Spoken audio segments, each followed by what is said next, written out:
السلام عليكم ورحمة الله وبركاته الحمد لله وكفى وسلام على عباده الذين اصطفى أما بعد أعوذ بالله من الشيطان الرجيم بسم الله الرحمن الرحيم وما أرسلناك إلا رحمة للعالمين صدق الله العظيم দিন টিভির সম্মানিত দর্শক শ্রোতা আপনাদের সকলকে আমন্ত্রণ জানাচ্ছি আপনাদের প্রিয় অনুষ্ঠান দ্বীনি সমাধানে। প্রিয় দর্শক এবং শ্রোতা, প্রত্যেকটা মুমিনের যেই সমস্ত ইসলামের বিধিবিধান আছে, নামাজ, রোজা, হজ, যাকাত, এই সমস্ত বিধিবিধান মানার ক্ষেত্রে প্রথমেই যে বিষয়টি সবচেয়ে বেশি গুরুত্বপূর্ণ, যেই বিষয়টি জানা এবং যেই বিষয়টি বোঝা একান্ত জরুরি, সেটা হলো ঈমান। যেমনভাবে কোনো ব্যক্তি যখন একটি ঘর অথবা বিল্ডিং কোনো কিছু নির্মাণ করেন, সেই নির্মাণ করার ক্ষেত্রে প্রথমে আমরা যেই জিনিসটা চিন্তা করি এবং যেই বিষয় নিয়ে আমরা বেশি খোঁজখবর নেই, সেটি হলো একটা বিল্ডিং অথবা ঘর বানানোর ক্ষেত্রে আমরা প্রথমেই চাই সেই বিল্ডিংয়ের ভিত্তি অথবা খুঁটি, যা কিছুই আমরা বলি না কেন, সেই বিল্ডিংকে শক্ত রাখার জন্য, সেই বিল্ডিংকে টিকিয়ে রাখার জন্য সবচেয়ে বেশি গুরুত্বপূর্ণ হলো সেই বিল্ডিংয়ের পিলার অথবা ভিত্তি স্থাপন, এগুলা ভালোভাবে নির্মাণ করা। যেমনভাবে একটি বিল্ডিং অথবা ঘর নির্মাণ করার জন্য খুঁটির প্রয়োজন, ভালো থাকা, মজবুত থাকার প্রয়োজন, ঠিক তেমনিভাবে একজন মুমিন মুসলমান হিসাবে নামাজ, রোজা, হজ, যাকাত, ইসলামের যেই সমস্ত বিধান আছে সেগুলা পালন করার ক্ষেত্রে প্রথমেই যেটি গুরুত্বপূর্ণ সেটি হলো ঈমান। একজন মুমিন মুসলমানের সবচেয়ে গুরুত্বপূর্ণ বিষয় হলো ঈমান। আমরা আজকে ঈমান নিয়ে আলোচনা করব। ঈমান নিয়ে আলোচনার জন্য আমাদের সাথে স্টুডিওতে যুক্ত আছেন আপনাদের অত্যন্ত প্রিয় এবং পরিচিত ব্যক্তিত্ব, ব্রিটেনের স্বনামধন্য আলেমে দ্বীন, দ্বীনি সমাধানের মোহতারাম আলোচক মুফতি হাসান নুরি হাফিজাহুল্লাহ। আসসালামু আলাইকুম রহমতুল্লাহ। ওয়ালাইকুম আসসালাম। মোহতারাম, জাযাকাল্লাহ আমাদের এই অনুষ্ঠানে সময় দেওয়ার জন্য। বারাকাল্লাহু ফিক। প্রিয় দর্শক এবং শ্রোতা, আমরা ইনশাআল্লাহ আলোচনা শুনব। তার আগে বলে রাখি, আমাদের এই অনুষ্ঠান শুরু থেকে শেষ পর্যন্ত ইনশাআল্লাহ আপনারা আমাদের সাথে যুক্ত থাকবেন, অনুষ্ঠান দেখবেন, উপভোগ করবেন এবং আপনাদের যদি কোনো প্রশ্ন থাকে, কোনো মাসলা মাসাইল জানার ইচ্ছা থাকে, তাহলে আপনারা ফোন করবেন। ফোন করার ক্ষেত্রে দয়া করে আপনারা টিভির ভলিউম কমিয়ে দিবেন অথবা বন্ধ করে ফোনে আমাদের সাথে কথা বলবেন ইনশাআল্লাহ। আমরা দেরি না করে আজকের এই অনুষ্ঠানে শুরুতেই আমি অনুরোধ করব আমাদের দর্শক এবং শ্রোতাদের উদ্দেশ্যে নসিহামূলক বক্তব্য পেশ করার জন্য। জাযাকাল্লাহ। বারাকাল্লাহ। আসসালামু আলাইকুম ওয়া রাহমাতুল্লাহি ওয়া বারাকাতুহু। আলহামদুলিল্লাহি রাব্বিল আলামিন ওয়াস সালাতু ওয়াস সালামু আলা রাহমাতাল লিল আলামিন। আম্মা বা'দু ফাআউযু বিল্লাহি মিনাশ শাইতানির রাজীম। বিসমিল্লাহির রাহমানির রাহিম। ওয়া ইন্নাকা লা'আলা খুলুকিন আযীম। বারাকাল্লাহু লানা ওয়া লাকুম ফিল কুরআনিল আযীম ওয়া নাফা'না ওয়া ইয়্যাকুম বিল আয়াতি ওয়াজ যিকরিল হাকীম। রব্বি ইশরাহ লি সাদরি ওয়া ইয়াসসির লি আমরি ওয়াহলুল উকদাতাম মিন লিসানি ইয়াফকাহু কওলি। আল্লাহুম্মা সাল্লি ওয়া সাল্লিম ওয়া বারিক আলা মুহাম্মাদিন ওয়া আলা আলিহি ওয়া আসহাবিহি আজমাইন। সম্মানিত দ্বীন টিভির দর্শক ভিউয়ার ভাই বোনেরা, আমরা সর্বপ্রথম আল্লাহ সুবহানাহু তাআলার শুকরিয়া আদায় করছি। আলহামদুলিল্লাহ, আপনাদের প্রিয় প্রোগ্রাম দ্বীনি সমাধান আমরা শুরু করতে যাচ্ছি।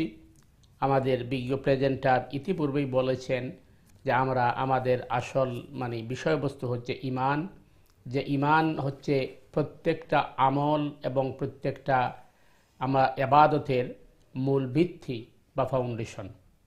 আর এই ঈমানের ক্ষেত্রে আমাদেরকে সর্বপ্রথম জানতে হবে মুহাম্মদুর রাসূলুল্লাহ সাল্লাল্লাহু আলাইহি ওয়াসাল্লামের আদর্শ, নীতি, তার নির্দেশ, এই সমস্ত আমাদের জন্য জানা জরুরি। এবং আমরা আগেই বলেছি যে রাহমাতুল লিল আলামিন সাল্লাল্লাহু আলাইহি ওয়াসাল্লাম তিনি এক দিন অথবা এক মাস অথবা পার্ট টাইমের জন্য আসেন নাই, তিনি ছিলেন রাহমাতাল লিল আলামিন। রবিউল আউয়াল উপলক্ষে বিভিন্ন স্থান এবং বিভিন্ন প্রতিষ্ঠান ব্যক্তিরা আলোচনা করেছেন এবং করবেন, এটি স্বাভাবিক। কিন্তু আমরা ধারাবাহিকভাবে সেরা আলোচনা করার চেষ্টা করছি, যাতে করে আমরা নিজেরা উপকৃত হতে পারি, আমাদের দর্শকরাও জেনে উপকৃত হতে পারেন। বিগত আলোচনায় আমরা বলেছিলাম যে রসুল করিম সাল্লাল্লাহু আলাইহি ওয়াসাল্লাম তিনি তায়েফের বনি সাদ গোত্রের সৈয়দা হালিমাতুস সাদিয়া রাদিয়াল্লাহু তাআলা আনহার কাছ থেকে আসার পরে তিনি মক্কায় অবস্থান করেন এবং তিনি আবু তালিবের সাথে সিরিয়ার সফরে গিয়েছিলেন। সেখানে পাদ্রীর সেই কথা অনুযায়ী তাকে ফিরিয়ে আনা হয়। এরপরে রসুল করিম সাল্লাল্লাহু আলাইহি ওয়াসাল্লাম মক্কা মুকাররমায় তার জীবনযাপন করেন। তার বয়স তখন 13, 14 অথবা 15 হবে। এই বয়সে মক্কা মুকাররমায় হারবুল ফুজ্জার নামে একটি যুদ্ধ চলে, যেটি তাদের গোত্রীয় যুদ্ধের মধ্যে ছিল। কোরাইশদের সাথে অন্যান্য গোত্রের এই দ্বন্দ্ব হয়েছিল এবং এই দ্বন্দ্বের ক্ষেত্রে রসুল করিম সাল্লাল্লাহু আলাইহি ওয়াসাল্লাম বলেছেন যে আমিও কোরাইশদের পক্ষে অবস্থান করেছিলাম, কারণ যেহেতু কোরাইশরা এই সময় মাজলুম ছিল এবং এটা একটি সন্ত্রাসমূলক যুদ্ধ ছিল।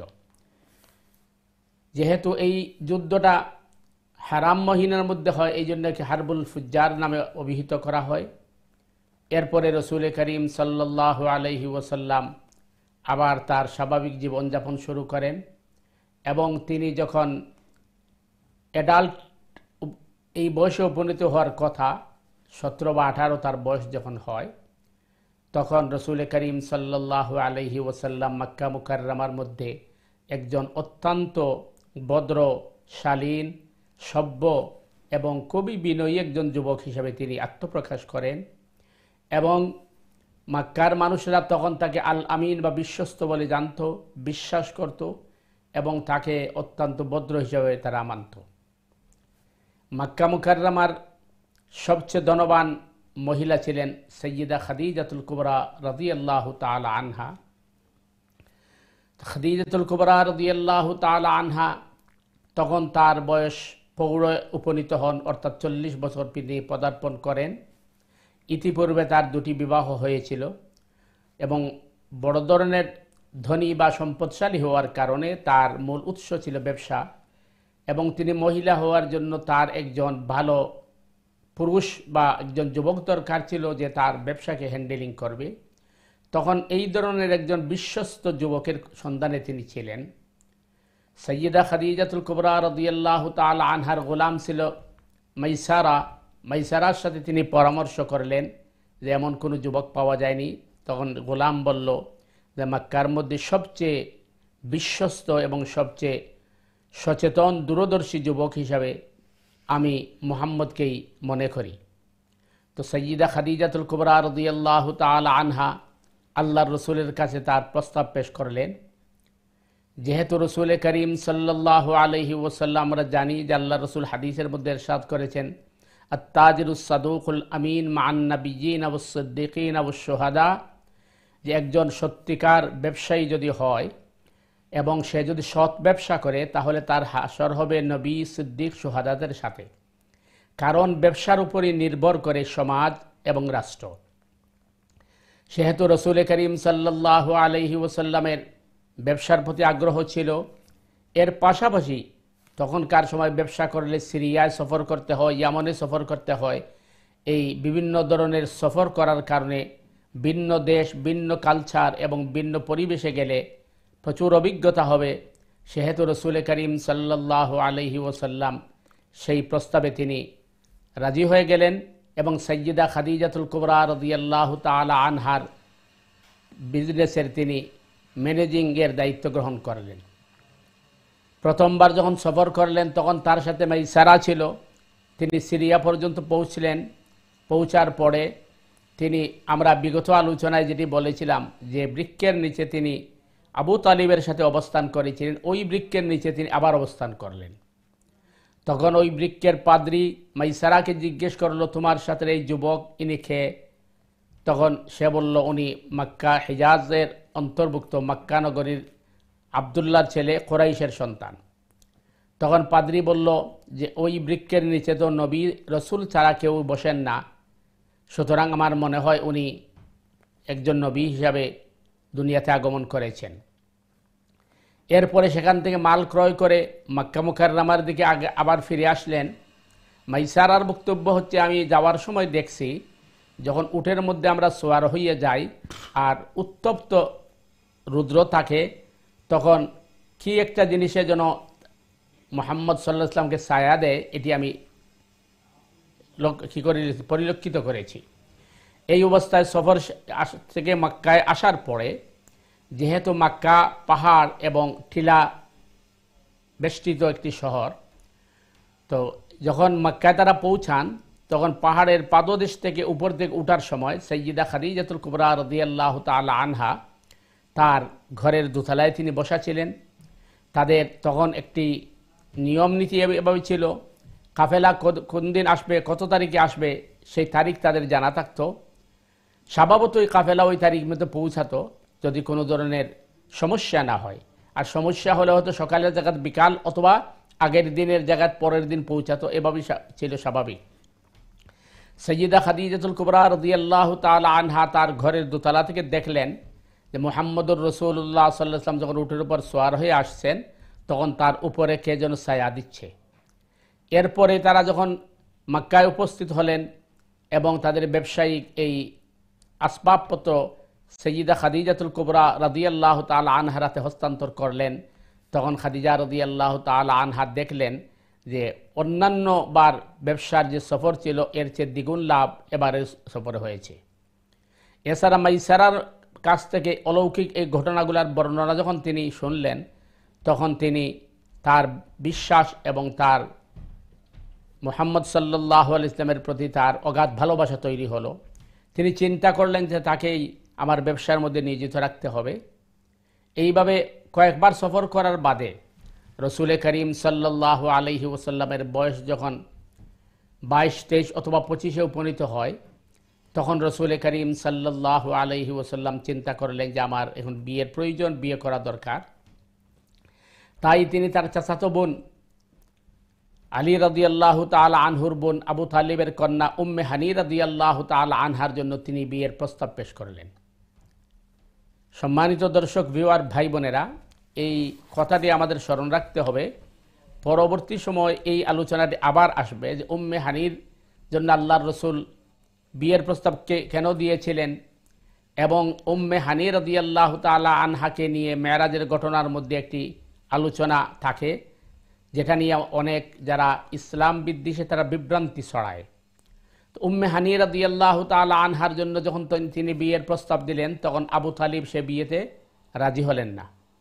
আবু তালিব রাজি না হওয়ার কারণ, আবু তালিব ছিলেন রসুল করিম সাল্লাল্লাহু আলাইহি ওয়াসাল্লামের মুরব্বী বা তত্ত্বাবধায়ক। তো আবু তালিব চিন্তা করলেন যে আমি অভাবী মানুষ, আমারই অভাবে ঘর সংসার চলে, আর মুহাম্মদ সাল্লাল্লাহু আলাইহি ওয়াসাল্লামের তো বাহ্যিক কোনো অভিভাবক বা মুরব্বী নেই। এই অবস্থায় যদি আমি আমার কন্যাকে বিবাহ দেই, তখন মুহাম্মদ সাল্লাল্লাহু আলাইহি ওয়াসাল্লাম কষ্ট পড়ে যাবেন এবং আমার কন্যাও কষ্ট পড়ে যাবে। তখন আবু তালিব আল্লাহর রসুল সাল্লাল্লাহু আলাইহি ওয়াসাল্লামকে বললেন যে বাতিজা মুহাম্মদ, এই বিয়েতে আমি এ কারণে রাজি হইনি, তবে তোমার জন্য আমি কিন্তু এর চেয়ে ভালো জায়গায় বিয়ের চিন্তা ভাবনা করছি। রসুল করিম সাল্লাল্লাহু আলাইহি ওয়াসাল্লাম তখন এই বিয়ের প্রস্তাব দেওয়ার পরে যখন আবু তালিব রাজি হন নাই, তখন রসুল করিম সাল্লাল্লাহু আলাইহি ওয়াসাল্লাম আর সামনে অগ্রসর হননি। তো এইভাবে তার জীবনযাপন শুরু হয়। পরবর্তী সময় তিনি বিবাহ বন্ধনে আবদ্ধ হন উম্মাহাতুল মুমিনিন সাইয়্যিদা খাদিজাতুল কুবরা রাদিয়াল্লাহু তাআলা আনহার সাথে। এই বিষয়ে আমরা আগামীকাল আলোচনা করব ইনশাআল্লাহ বিইذনিল্লাহ, কারণ আমরা আমাদের এই মূল যে বিষয় হচ্ছে প্রশ্ন উত্তর, আপনাদের মতামত, আপনাদের অভিমত। এই জন্য আমরা প্রথমে ভূমিকা স্বরূপ এবং রসুল করিম সাল্লাল্লাহু আলাইহি ওয়াসাল্লামের জীবনের পর্ব নিয়ে আমরা আলোচনা করি। তো এই হিসাবে আমরা আশা করব যে আপনারা প্রোগ্রাম দেখবেন এবং অন্যান্য ভাই বোনদেরকে এনকারেজ করবেন, এবং বিজ্ঞ প্রেজেন্টার যেভাবে বলেছেন যে প্রশ্ন করার সময় নিজের টেলিভিশনের ভলিউম কম রাখবেন, ফোনে আলাপ করবেন, এবং শর্ট প্রশ্ন করার চেষ্টা আমরা করব, যাতে করে আমরা বেশি প্রশ্ন নিতে পারি, এবং গঠনমূলক প্রশ্ন করার চেষ্টা করব, যাতে আমার নিজেরও উপকার হয় এবং অন্যান্য ভাই বোনদের উপকার হয়। আল্লাহ সুবহানাহু ওয়া তাআলা আমাদেরকে তৌফিক দান করুক। সুবহানাকাল্লাহুম্মা বিহামদিকা আশহাদু আল্লা ইলাহা ইল্লা আনতা আস্তাগফিরুকা ওয়া আতুবু ইলাইক। ওয়াসসালামু আলাইকুম ওয়া রাহমাতুল্লাহি ওয়া বারাকাতুহু। জাযাকাল্লাহ মুহতারাম, আপনার কাছ থেকে অনেক সুন্দর, গুরুত্বপূর্ণ এবং উদ্বোধনী আলোচনা শুনছিলাম। প্রিয় দর্শক এবং শ্রোতা, রাসূলুল্লাহ সাল্লাল্লাহু আলাইহি ওয়াসাল্লামের জীবনের সর্বক্ষেত্রে রাসূলুল্লাহ সাল্লাল্লাহু আলাইহি ওয়াসাল্লামের শৈশবকাল, কৈশোরকাল, মক্কার জিন্দেগি, মদিনার জিন্দেগি, এই সমস্ত সময়ে রাসূল সাল্লাল্লাহু আলাইহি ওয়াসাল্লামের সাথে যেই সমস্ত ঘটনা ঘটেছে, মক্কার জীবনী, মদিনার জীবনী, আমরা যদি এগুলো আলোচনা করি, আমরা এখান থেকে অনেক জিনিস শিখতে পাই। রাসূল সাল্লাল্লাহু আলাইহি ওয়াসাল্লামের জীবনের প্রত্যেকটা ক্ষেত্র আমাদের জন্য অনুসরণীয়। আমাদের যদি দুনিয়ার জীবন এবং আখিরাতের জীবন উভয় জাহানে যদি আমরা শান্তি পাওয়ার আশা করি, তাহলে রাসূল সাল্লাল্লাহু আলাইহি ওয়াসাল্লামের সুন্নতের বিকল্প নেই। রাসূল সাল্লাল্লাহু আলাইহি ওয়াসাল্লামকে যদি আমরা আদর্শ মানি, আমরা ব্যক্তি জীবনে, সামাজিক জীবনে, পারিবারিক জীবনে, সর্বক্ষেত্রে যদি আমরা রাসূলুল্লাহ সাল্লাল্লাহু আলাইহি ওয়াসাল্লামকে মডেল মানি, আইডল মানি, তাহলে আমাদের সব কিছুর সমাধান রাসূল সাল্লাল্লাহু আলাইহি ওয়াসাল্লামের কাছ থেকে আমরা পেয়ে যাব। প্রিয় দর্শক এবং শ্রোতা, আমরা যেন আমাদের ইবাদতের ক্ষেত্রে, আমাদের চলাফেরার ক্ষেত্রে, সর্বক্ষেত্রে যেন আমরা রাসূল সাল্লাল্লাহু আলাইহি ওয়াসাল্লামকে আমাদের আদর্শ মানি, আমাদের মডেল মানি। কারণ আল্লাহ রাব্বুল আলামিন এই দুনিয়াতে রাসূলুল্লাহ সাল্লাল্লাহু আলাইহি ওয়াসাল্লামকে আমাদের জন্য মডেল হিসাবে, অনুসরণ হিসাবে, অনুকরণ করার জন্য আমাদেরকে নির্দেশ দিয়েছেন। আমরা ইনশাআল্লাহ সবসময় চেষ্টা করব রাসূল সাল্লাল্লাহু আলাইহি ওয়াসাল্লামের সুন্নত মোতাবেক আমাদের জীবনকে পরিচালনা করার জন্য। আমরা এতক্ষণ শুনছিলাম ব্রিটেনের স্বনামধন্য আলেম দ্বীন মুফতি হাসান নুরি হাফিজাহুল্লাহর কাছ থেকে রাসূলুল্লাহ সাল্লাল্লাহু আলাইহি ওয়াসাল্লামের শৈশবকালের পরবর্তীতে কিভাবে রাসূলুল্লাহ সাল্লাল্লাহু আলাইহি ওয়াসাল্লাম বিবাহ করলেন, কীভাবে হযরতে খাদিজাতুল কুবরা রাদিয়াল্লাহু তাআলা আনহার সেই ব্যবসা বাণিজ্যর দায়িত্ব কীভাবে নিলেন, আমরা লম্বা আলোচনা শুনছিলাম। ইনশাআল্লাহ একে একে রাসূলুল্লাহ সাল্লাল্লাহু আলাইহি ওয়াসাল্লামের জীবনের ধারাবাহিক আলোচনা আমরা ইনশাআল্লাহ শুনব। প্রিয় দর্শক এবং শ্রোতা, আপনাদের যদি কোনো প্রশ্ন থাকে ইনশাআল্লাহ আমাদেরকে প্রশ্ন করতে পারবেন। দ্বীনি সমাধান আপনারা জানেন প্রতি সপ্তাহে সব এবং মঙ্গলবার বিকাল 8:30টায় দ্বীন টিভি স্টুডিও থেকে সরাসরি সম্প্রচার করা হয়। আমরা এই দ্বীনি সমাধান থেকে আমরা আমাদের মাসআলা মাসাইল, আমরা কোরআন হাদিসের বিভিন্ন দিক আমরা এই দ্বীনি সমাধান থেকে আমরা শুনতে পারি, আমরা জানতে পারি। আপনাদের এই প্রিয় অনুষ্ঠান থেকে আপনারা অনেকেই ইসলামের অনেক শিক্ষা গ্রহণ করেছেন, অনেকেই অনেক মাসআলা মাসাইল, অনেক কিছু শিখতে পেরেছেন। এটাই হলো আমাদের সার্থকতা, এটাই হলো আমাদের লক্ষ্য এবং উদ্দেশ্য। এই দ্বীনের সমাধান থেকে আমরা ইনশাআল্লাহ দ্বীনি বিভিন্ন বিষয়ে আলোচনা শুনব। প্রিয় দর্শক এবং শ্রোতা, আমরা আশা করব শুরু থেকেই শেষ পর্যন্ত আমাদের সাথে থাকবেন ইনশাআল্লাহ। মোহতারাম, আমি আসলে আপনার কাছ থেকে একটা প্রশ্ন আছে, প্রশ্নর আনসার এবং এই ব্যাপারে একটু বিস্তারিত বলবেন। আমরা জীবন চলার ক্ষেত্রে আমরা আখিরাতের যে জীবন, আমরা শান্তির জন্য আমরা সবসময় চাই সিরাতে মুস্তাকিমের উপর চলার জন্য। তো ওই সিরাতে মুস্তাকিম বিষয়টা কী এবং এটার বৈশিষ্ট্য কী, আর সিরাতে মুস্তাকিমের উপরে যদি আমরা চলি তাহলে আমাদের কি ফায়দা হবে, কি উপকার হবে, এ ব্যাপারে যদি একটু আলোচনা করতে। দেখেন, প্রথম জিনিস হচ্ছে যে একজন মুমিন অথবা মুমিনা হিসাবে আমাদের কিন্তু আখিরাতটা মূল উদ্দেশ্য, এবং দুনিয়াটা হচ্ছে আমাদের এই আখিরাতের পথের একটি সময় মাত্র। এবং অন্যান্য জায়গায় বলা হচ্ছে যে দুনিয়াটা হচ্ছে পরীক্ষার হল।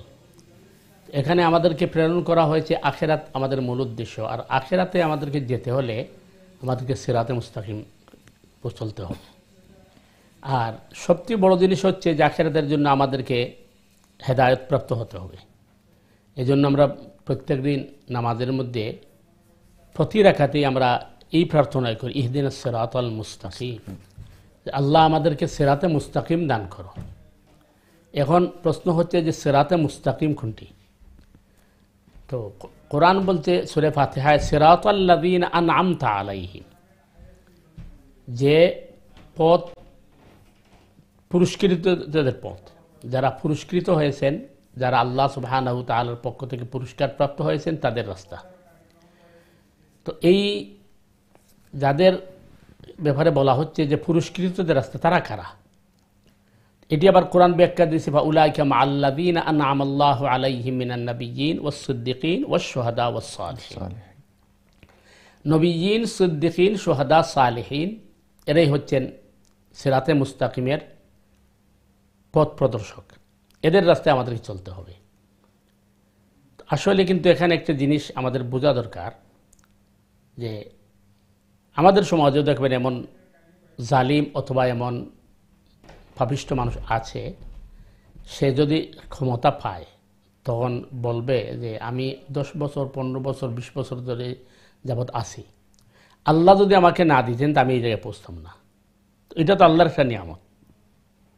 অথবা আমরা যদি পিছনে ফিরে যাই, ফেরাউন, কারুন, হামান এরা যে শাসন করেছে শত শত বছর, এটা তো আল্লাহই দিয়েছিলেন। তো এখন ফেরাউন, কারুন, হামান এদের এই রাস্তাটা এটা সিরাতে মুস্তাকিম কিনা এবং এটা তারা পুরস্কৃত কিনা, এই ব্যাপারে আসল বিষয় হচ্ছে, কারণ কোরআন বা হাদিস আমাদের যেটা বোঝাচ্ছে, কারো সুখ, শান্তি অথবা দুনিয়ার সম্পদ থেকে দুঃখায় না পড়া। যদি দেখা যায় কোনো মানুষ বিশাল দাপটে চলছে, তার ক্ষমতা আছে, তার সম্পদ আছে, এর অর্থ এই নয় যে সে নাজি। এর অর্থ হচ্ছে যে আল্লাহ সুবহানাহু ওয়া তাআলা এটা দিয়ে আমাদেরকে পরীক্ষা করছেন। এই জন্য দুনিয়ার সুখ, শান্তি অথবা মানুষের জনপ্রিয়তা দেখে কাউকে ফলো করা কি নয়, এটা সঠিক নয়। সঠিক নয়। এই জন্য কোরআনে কারীম ক্লিয়ার করে দিয়েছে। এক জায়গায় বলতে কোরআনে কারীম রাসূল কারীম সাল্লাল্লাহু আলাইহি ওয়াসাল্লামকে, যে ফাবিমা রাহমাতিম মিনাল্লাহি লিনতা লাহুম ওয়ালাউ কুনতা ফাজ্জান গালিযাল কলবি লানফাদ্দু মিন হাওলিক ফাআফু আনহুম ওয়াস্তাগফির লাহুম ওয়াশাওিরহুম ফিল আমর। আপনি আপনার সাথে যারা আছে তাদের সাথে আপনি পরামর্শ করুন। এখানে কিন্তু আরেকটা জটিল প্রশ্ন আসে, যে রাসূল করিম সাল্লাল্লাহু আলাইহি ওয়াসাল্লামকে আল্লাহ সুবহানাহু ওয়া তাআলা ওহীর মাধ্যমে পরিচালনা করছেন, তাহলে রাসূল কি পরামর্শ করবেন? বুঝতে পারছি না, জানি জি না। জি অবশ্যই। কোরআন বলছে ওয়াস-সারিকু ওয়াস-সারিকাতু ফাকতাউ আইদিয়াহুমা, চোর অথবা চুরনি হলে তাদের হাত কেটে দাও। আর জানিয়াতু ওয়াজ-জানি ফাজলিদু কুল্লা ওয়াহিদিম মিনহুমা মিয়াতা জালদা, যদি বেবিচারিণী হয় অথবা বিচারক হয় তাহলে তা আপনি 100টা বেত্রাঘাত করুন। একইভাবে যদি খুন খারাপি হয় কিসাস করুন। তাহলে কোরআনে তো সব বলে দিয়েছে। এরপরে প্রতি মুহূর্তে আপনার ওই ওহী আসছে, তাহলে রাসূল পরামর্শ কি বিষয় করবেন? এখানে কিন্তু বোঝার বিষয় হচ্ছে যে মৌলিক বিষয়গুলো কোরআনে আলোচনা করছে, কিন্তু একেবারে খুঁটিনাটি সব বিষয়গুলো তো কোরআনে আলোচনা করে নাই। উদাহরণস্বরূপ, আপনার পকেট থেকে 10টা পাউন্ড নিয়ে গেছে, আপনি ধরেই তো চুরে হাত কাটতে পারবেন না। কারণ চুরের হাত কাটার জন্য শর্ত হচ্ছে প্রথমত ওই পরিমাণ চুরি করতে হবে যে পরিমাণ চুরি করলে তার হাত কাটা যায়, এটাই একটা শর্ত। দ্বিতীয় শর্ত হচ্ছে আপনি তদন্ত করে দেখতে হবে সে কী জন্য চুরি করছে, সে যদি অভাবের তাড়নায় করে তাকে হাত কাটতে পারবেন না। তৃতীয় বিষয়টা হচ্ছে যে এটার জন্য প্রশাসনের দায়িত্ব, এটা আপনার আমার দায়িত্ব নয়। কারণ প্রশাসন কি করবে, আইন হাতে তুলে নেওয়া যায় না। আইন যদি হাতে তুলে নেওয়া যায় তাহলে সমাজের মধ্যে অরাজকতা তৈরি হয়। তাহলে আপনার যে 10 পাউন্ড নিয়ে গেছে এইটার বিচার কি হবে? এখন এটা বিচার বাহির করবেন কিভাবে? এইটাকে বলে শরীয়ত পরিবেশের তাহযীর, লঘু শাস্তি, সামাজিক শাস্তি। এই ব্যাপারে পরামর্শ করতে হবে। একইভাবে মানে জীবন পরিচালনা ব্যক্তি থেকে নিয়ে রাষ্ট্র পর্যন্ত প্রত্যেকটা ক্ষেত্রে যেখানে কোরআন এবং হাদিসের বিষয় যেগুলো আছে এইগুলাই কিন্তু পরামর্শের প্রশ্ন আসে না। এর বাহিরে যেগুলো আসবে এগুলো নিয়ে পরামর্শ করতে হবে। জি মাশাআল্লাহ, জাযাকাল্লাহ। আমরা আসলে আমাদের একটা বিরতির সময় হয়েছে, বিরতির পরে ইনশাআল্লাহ আমরা বিস্তারিত আলোচনা শুনবো ইনশাআল্লাহ। প্রিয় দর্শক এবং শ্রোতা, আমাদের বিরতির সময় হয়েছে, বিরতির পর আবারও দেখা হবে, আশা করছি সঙ্গেই থাকবেন। আসসালামু আলাইকুম ওয়া রাহমাতুল্লাহ।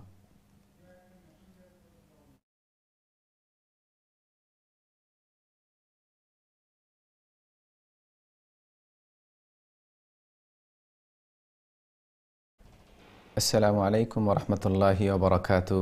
বিরতির পর আবারও আপনাদের সকলকে আমন্ত্রণ জানাচ্ছি আপনাদের প্রিয় অনুষ্ঠান দিনী সমাধানে। প্রিয় দর্শক এবং শ্রোতা, আপনারা দেখছেন দিন টিভির নিয়মিত আয়োজন দিনী সমাধান। আমাদের সাথে স্টুডিওতে যুক্ত আছেন আমাদের আজকের আলোচক মুহতারাম মুফতি হাসান নুরি হাফিজাহুল্লাহ। জি মুহতারাম, আমরা বিরতির পূর্বে সিরাতে মুস্তাকিম নিয়ে আপনার কাছে আলোচনা শুনছিলাম। যে দেখেন, বিষয়টা হচ্ছে রসুল করিম সাল্লাল্লাহু আলাইহি ওয়াসাল্লামকে একদিকে বলা হচ্ছে আপনি পরামর্শ করুন, আবার অন্যদিকে বলা হচ্ছে ওয়াইন তুতি আকসারা মান ফিল আরদি ইয়াদিল্লুকা আন সাবিলিল্লাহ। আর রসুল সাল্লাল্লাহু আলাইহি ওয়াসাল্লাম, আপনি যে অধিকাংশ মানুষের রায় বা মতামত মেনে নেন, তাহলে আপনি কিন্তু সিরাতে মুস্তাকিম থেকে সরে যাবেন। তাহলে বাহ্যিকভাবে মনে হয় যে আগের আয়াতের সাথে সংঘর্ষ, আসলে সংঘর্ষ নাই। বোঝানো হচ্ছে যে আপনি প্রতিটা কাজে পরামর্শের প্রয়োজন হলে পরামর্শ করবেন, আর পরামর্শের অর্থ এই নয় যে আপনি তাদের মতেই চলে যেতে হবে। আর ওহীর মাধ্যমে যেখানে আপনাকে পরিচালনা করা হবে সেখানে কিন্তু পরামর্শের প্রয়োজন নেই।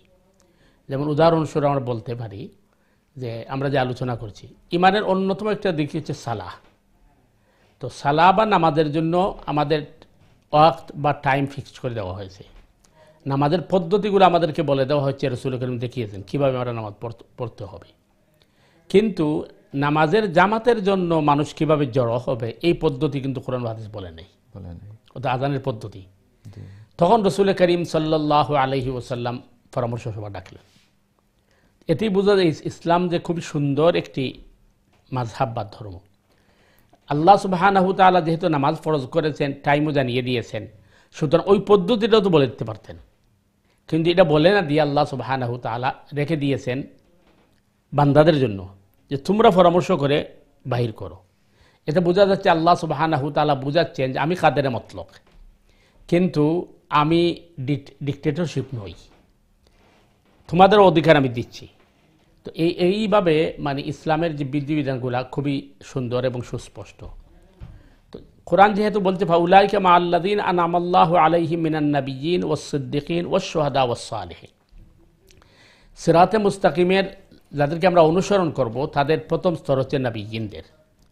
তো নাবিয়্যিনদের যে স্তর, এ ব্যাপারে কোনো সন্দেহ নেই, আমরা একেবারে ব্লাইন্ড ফলো করতে পারি। যেহেতু পরবর্তী যুগে আর নবী নাই, তখন আমাদেরকে আসতে হবে বাদের স্তরে, সিদ্দিকিন শুহাদা এবং সালেহিনদের স্তরে।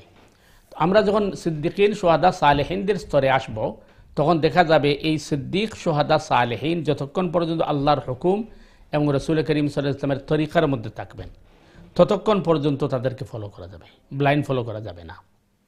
যদি তারা আল্লাহ এবং আল্লাহর রসুলের পথ থেকে সরে যান, তখন তাদেরকে আমরা তাদের আদব রক্ষা করে সতর্ক করতে হবে।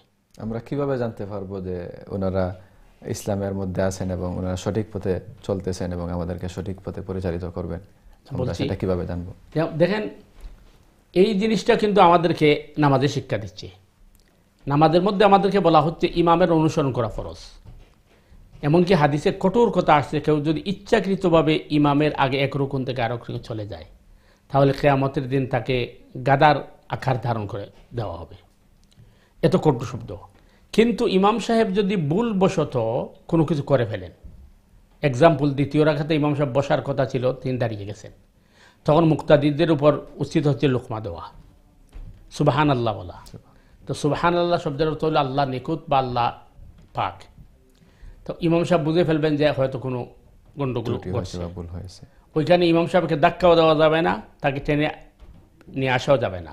অর্থাৎ ইমাম সাহেবের সম্মান রক্ষা করে বলতে হবে যে ইমাম সাহেব, আপনি আল্লাহর হুকুম রসুলের তরিকা থেকে সরে গেছেন, এখন যদি আপনি অনিচ্ছায় সরে যান তাহলে আপনি আবার ফিরে আসুন। তো ঠিক সামাজিক নেতৃত্বের ব্যাপারে একই বিষয়, যে আমরা সিদ্দিকিন শুহাদা সালেহিনকে যখন ফলো করব, তখন ততক্ষণ ফলো করব যতক্ষণ তারা কোরআন এবং হাদিসের ভিতরে থাকবেন। এখন আপনি যদি প্রশ্ন করেন যে আসলে তারা যে আছেন না না আছেন, আমরা জানবো কীভাবে? তাদের আমল বা তাদের কথাবার্তাকে আমাদেরকে অবশ্যই কোরআনের সাথে মিলাতে হবে, অথবা রসুলের সিরার সাথে মিলাতে হবে।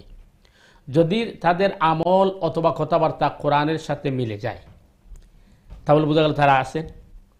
যদি কোরআনের সাথে না মিলে, তাহলে বোঝা যাবে এটা কি নাই, তারা সঠিক পথের উপর নয়। আমি বোঝার জন্য উদাহরণ দিচ্ছি। আমাদের সমাজে কারামতির নামে অনেক ধরনের বিভ্রান্ত ছড়ানো হচ্ছে, যে মানুষ সঠিকটা বুঝতে পারছে না।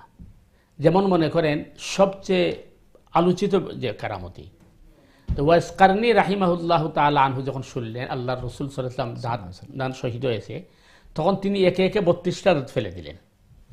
এটা হচ্ছে একেবারে ভুয়া একটি কথা।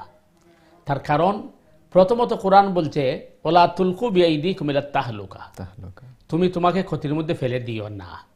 এর জন্য সুসাইড মহা অপরাধ। উনি এশকে রসুলের কারণে দাঁত ফেলে দিলেন, এটা কোরআন সাথে সংঘর্ষ। নাম্বার 2, যদি এটা আসলে আশিকে রসুল বা এশকে রসুলের প্রমাণ হতো, তাহলে সর্বমত আবু বকর করা উচিত ছিল, উমরে করা উচিত ছিল, সাইয়্যিদা ফাতেমা করার কথা ছিল, আম্মাজান আয়েশা করার কথা ছিল। এরা কেউ করেন নাই, ওয়াজ করে ফেললেন। তো আপনি যখন এটা মাফকাট এটা কোরআন বা হাদিসের সাথে মিলাবেন, তখন অটোমেটিকলি কিন্তু এটা ক্লিয়ার হয়ে যাবে যে উনি আসলে এই সিরাতে মুস্তাকিম আছেন কি না। এই জন্যই কোরআন আমাদেরকে বারবার বলছে এই জিনিসটা, যে আমরা পড়াশোনা করতে হবে, আমরা কোরআন জানতে হবে, রসুলের সিরা জানতে হবে, আর আমল করার ব্যাপারে আমাদেরকে সবসময় দেখতে হবে কোরআন এবং হাদিসের দলিল। তখন দেখা যাবে যে এখানে আর বিভ্রান্তি কি না হয়। এখন সিরাতে মুস্তাকিম এইখানে চাইতে হবে, আসলে বোঝানো হচ্ছে যে মানুষ যখন চলাফেরা করে, দুনিয়া তো আছে, আপনি রাস্তা দিয়ে চললে রাউন্ড অ্যাবাউট পাবেন, রাউন্ড অ্যাবাউটে যাওয়ার পরে দেখবেন কয়েকটা রাস্তা আছে। এখন আপনি যদি সঠিক রাস্তা চিহ্নিত করতে না পারেন, তাহলে কিন্তু আপনি বিপদগামী হয়ে যাবেন। আর জান্নাতের রাস্তা যেহেতু আরও ভয়াবহ, কারণ দুনিয়ার মধ্যে মানুষ লোভ লালসা বিভিন্ন ধরনের এই খের সম্মুখীন হবে, তখন তাকে জান্নাতে যাওয়ার জন্য তাকে সিরাতে মুস্তাকিম অবশ্যই বাছাই করতে হবে। আর সিরাতে মুস্তাকিম বলতে কোরআন বলে দিয়েছে যে আসলে সিরাতে মুস্তাকিম বলতে এখানে বোঝানো হয়েছে যে কোরআনের রাস্তা, জান্নাতের রাস্তা। ইহদিনাস সিরাতাল মুস্তাকিম, আসলে আল্লাহ আমরা আপনার কাছে সিরাতে মুস্তাকিম কামনা করি। তো এখানে সিরাতে মুস্তাকিম দিয়ে বলা হচ্ছে কোরআনের রাস্তা অথবা জান্নাতের রাস্তা। তো কেউ যদি প্রশ্ন করে তাহলে আল্লাহ বললেন না কেন ইহদিনাস সিরাতাল কোরআন, ইহদিনাস সিরাতাল জান্নাহ? এটা না বলার কারণ হচ্ছে যে প্রত্যেকটা মানুষই কিন্তু কোরআন স্টাডি করা অথবা বোঝার যোগ্যতা রাখে না। তো যেহেতু সে মানে আপনার বোঝার বা পড়ার যোগ্যতা রাখে না, তখন তাকে অন্য কাউকে অনুসরণ করতে হবে। আর এটি হচ্ছে সহজ পথ, যে আপনি যদি একজন সঠিক মানুষকে আপনি ফলো করেন, তাহলে আপনার জন্য গন্তব্য পৌঁছা খুবই ইজি। যেমন এই দেশে আমরা দেখছি, আপনি যদি একটা জায়গায় যাইতে হয়, তাহলে আপনি ওই গুগল সার্চ দিলে আপনার কিন্তু ওই অ্যাড্রেস বেরিয়ে আসবে, অথবা আপনি যদি বাস স্টপে দাঁড়ান আর আপনি লাইন জানেন, তাহলে চলে যেতেও পারবেন। কিন্তু আপনাকে অন্তত সাইন পড়ার তো যোগ্যতা লাগবে অবশ্যই। কিন্তু যে মানুষের সাইন পড়ারও যোগ্যতা নাই, তখন সে কী করবে? উদাহরণস্বরূপ একজন মানুষ অন্ধ, তখন সে যদি তার গন্তব্যে যেতে হয়, তখন সে অন্য কাউকে অনুসরণ করতে হবে। এটি সহজ রাস্তা। কোরআন এই ব্যাপারে আমাদেরকে বোঝাচ্ছে যে আমাদের ম্যাক্সিমাম মানুষ আমরা কিন্তু আখিরাতের ব্যাপারে অন্ধ। এই পরিমাণ নলেজ আমাদের নাই যে আমরা নিজেই রাস্তা চয়ন করব। যার কারণে কোরআন বলছে যে তোমাদের সহজ রাস্তা হচ্ছে তোমরা ওই রাস্তার পথের প্রতীক যারা আছেন এদেরকে অনুসরণ করো। তো প্রতীককে অনুসরণ করতে গিয়ে প্রথম স্তর নবী এবং রসুল, এদের সাথে কোনো এদের সমালোচনা ঊর্ধ্বে। কিন্তু এর পরের স্তরে আসলেই আবার কিন্তু আমরা বিভ্রান্ত হতে পারি, কারণ দুনিয়ার লোভের কারণে নেতা বা নেতৃত্ব যিনি আছেন উনি অনেক সময় ফলোয়ারদেরকে বিভ্রান্ত করে ফেলেন। এই জন্য কোরআন বলছে যে তুমি তোমার সিদ্দিকিন সোহাদা সালেহিন যারা আছেন তাদেরকে ফলো করবে, এবং তুমি তাদেরকে দেখবে তারা কোরআন এবং সুন্নাহর আলোকে জীবনযাপন করছে কিনা। যতক্ষণ পর্যন্ত কোরআন এবং সুন্নাহর আলোকে জীবনযাপন করবে ততক্ষণ তারা অনুসরণীয়। যখন তারা এর থেকে সরে যাবে তখন তাদেরকে আর অনুসরণ করা যাবে না। এটি হচ্ছে মানে মূল ভিত্তি বা সিরাতে মুস্তাকিমের সহজ পন্থা। জাযাকাল্লাহ মুহতারাম, আমরা অনেক সুন্দর এবং গুরুত্বপূর্ণ লম্বা আলোচনা শুনছিলাম সিরাতে মুস্তাকিমের উপরে। প্রিয় দর্শক এবং শ্রোতা, আমরা যদি জান্নাতে যেতে চাই, আমাদের যে উদ্দেশ্য নিয়ে আমরা দুনিয়ার মধ্যে এসেছি, আমরা পরকালে মুক্তি পাওয়ার এবং জান্নাতের অধিকারী হওয়ার, সেই জান্নাতবাসী হতে হলে আমাদেরকে সিরাতে মুস্তাকিমের উপর চলতে হবে। আল্লাহ রাব্বুল আলামিন আমাদেরকে এত সুন্দর করে সৃষ্টি করেছেন, আমাদেরকে অনেক নিয়ামত দিয়েছেন, আমরা তারপরেও আল্লাহ রাব্বুল আলামিনের হুকুম থেকে অনেক সময় আমরা দূরে চলে যাই।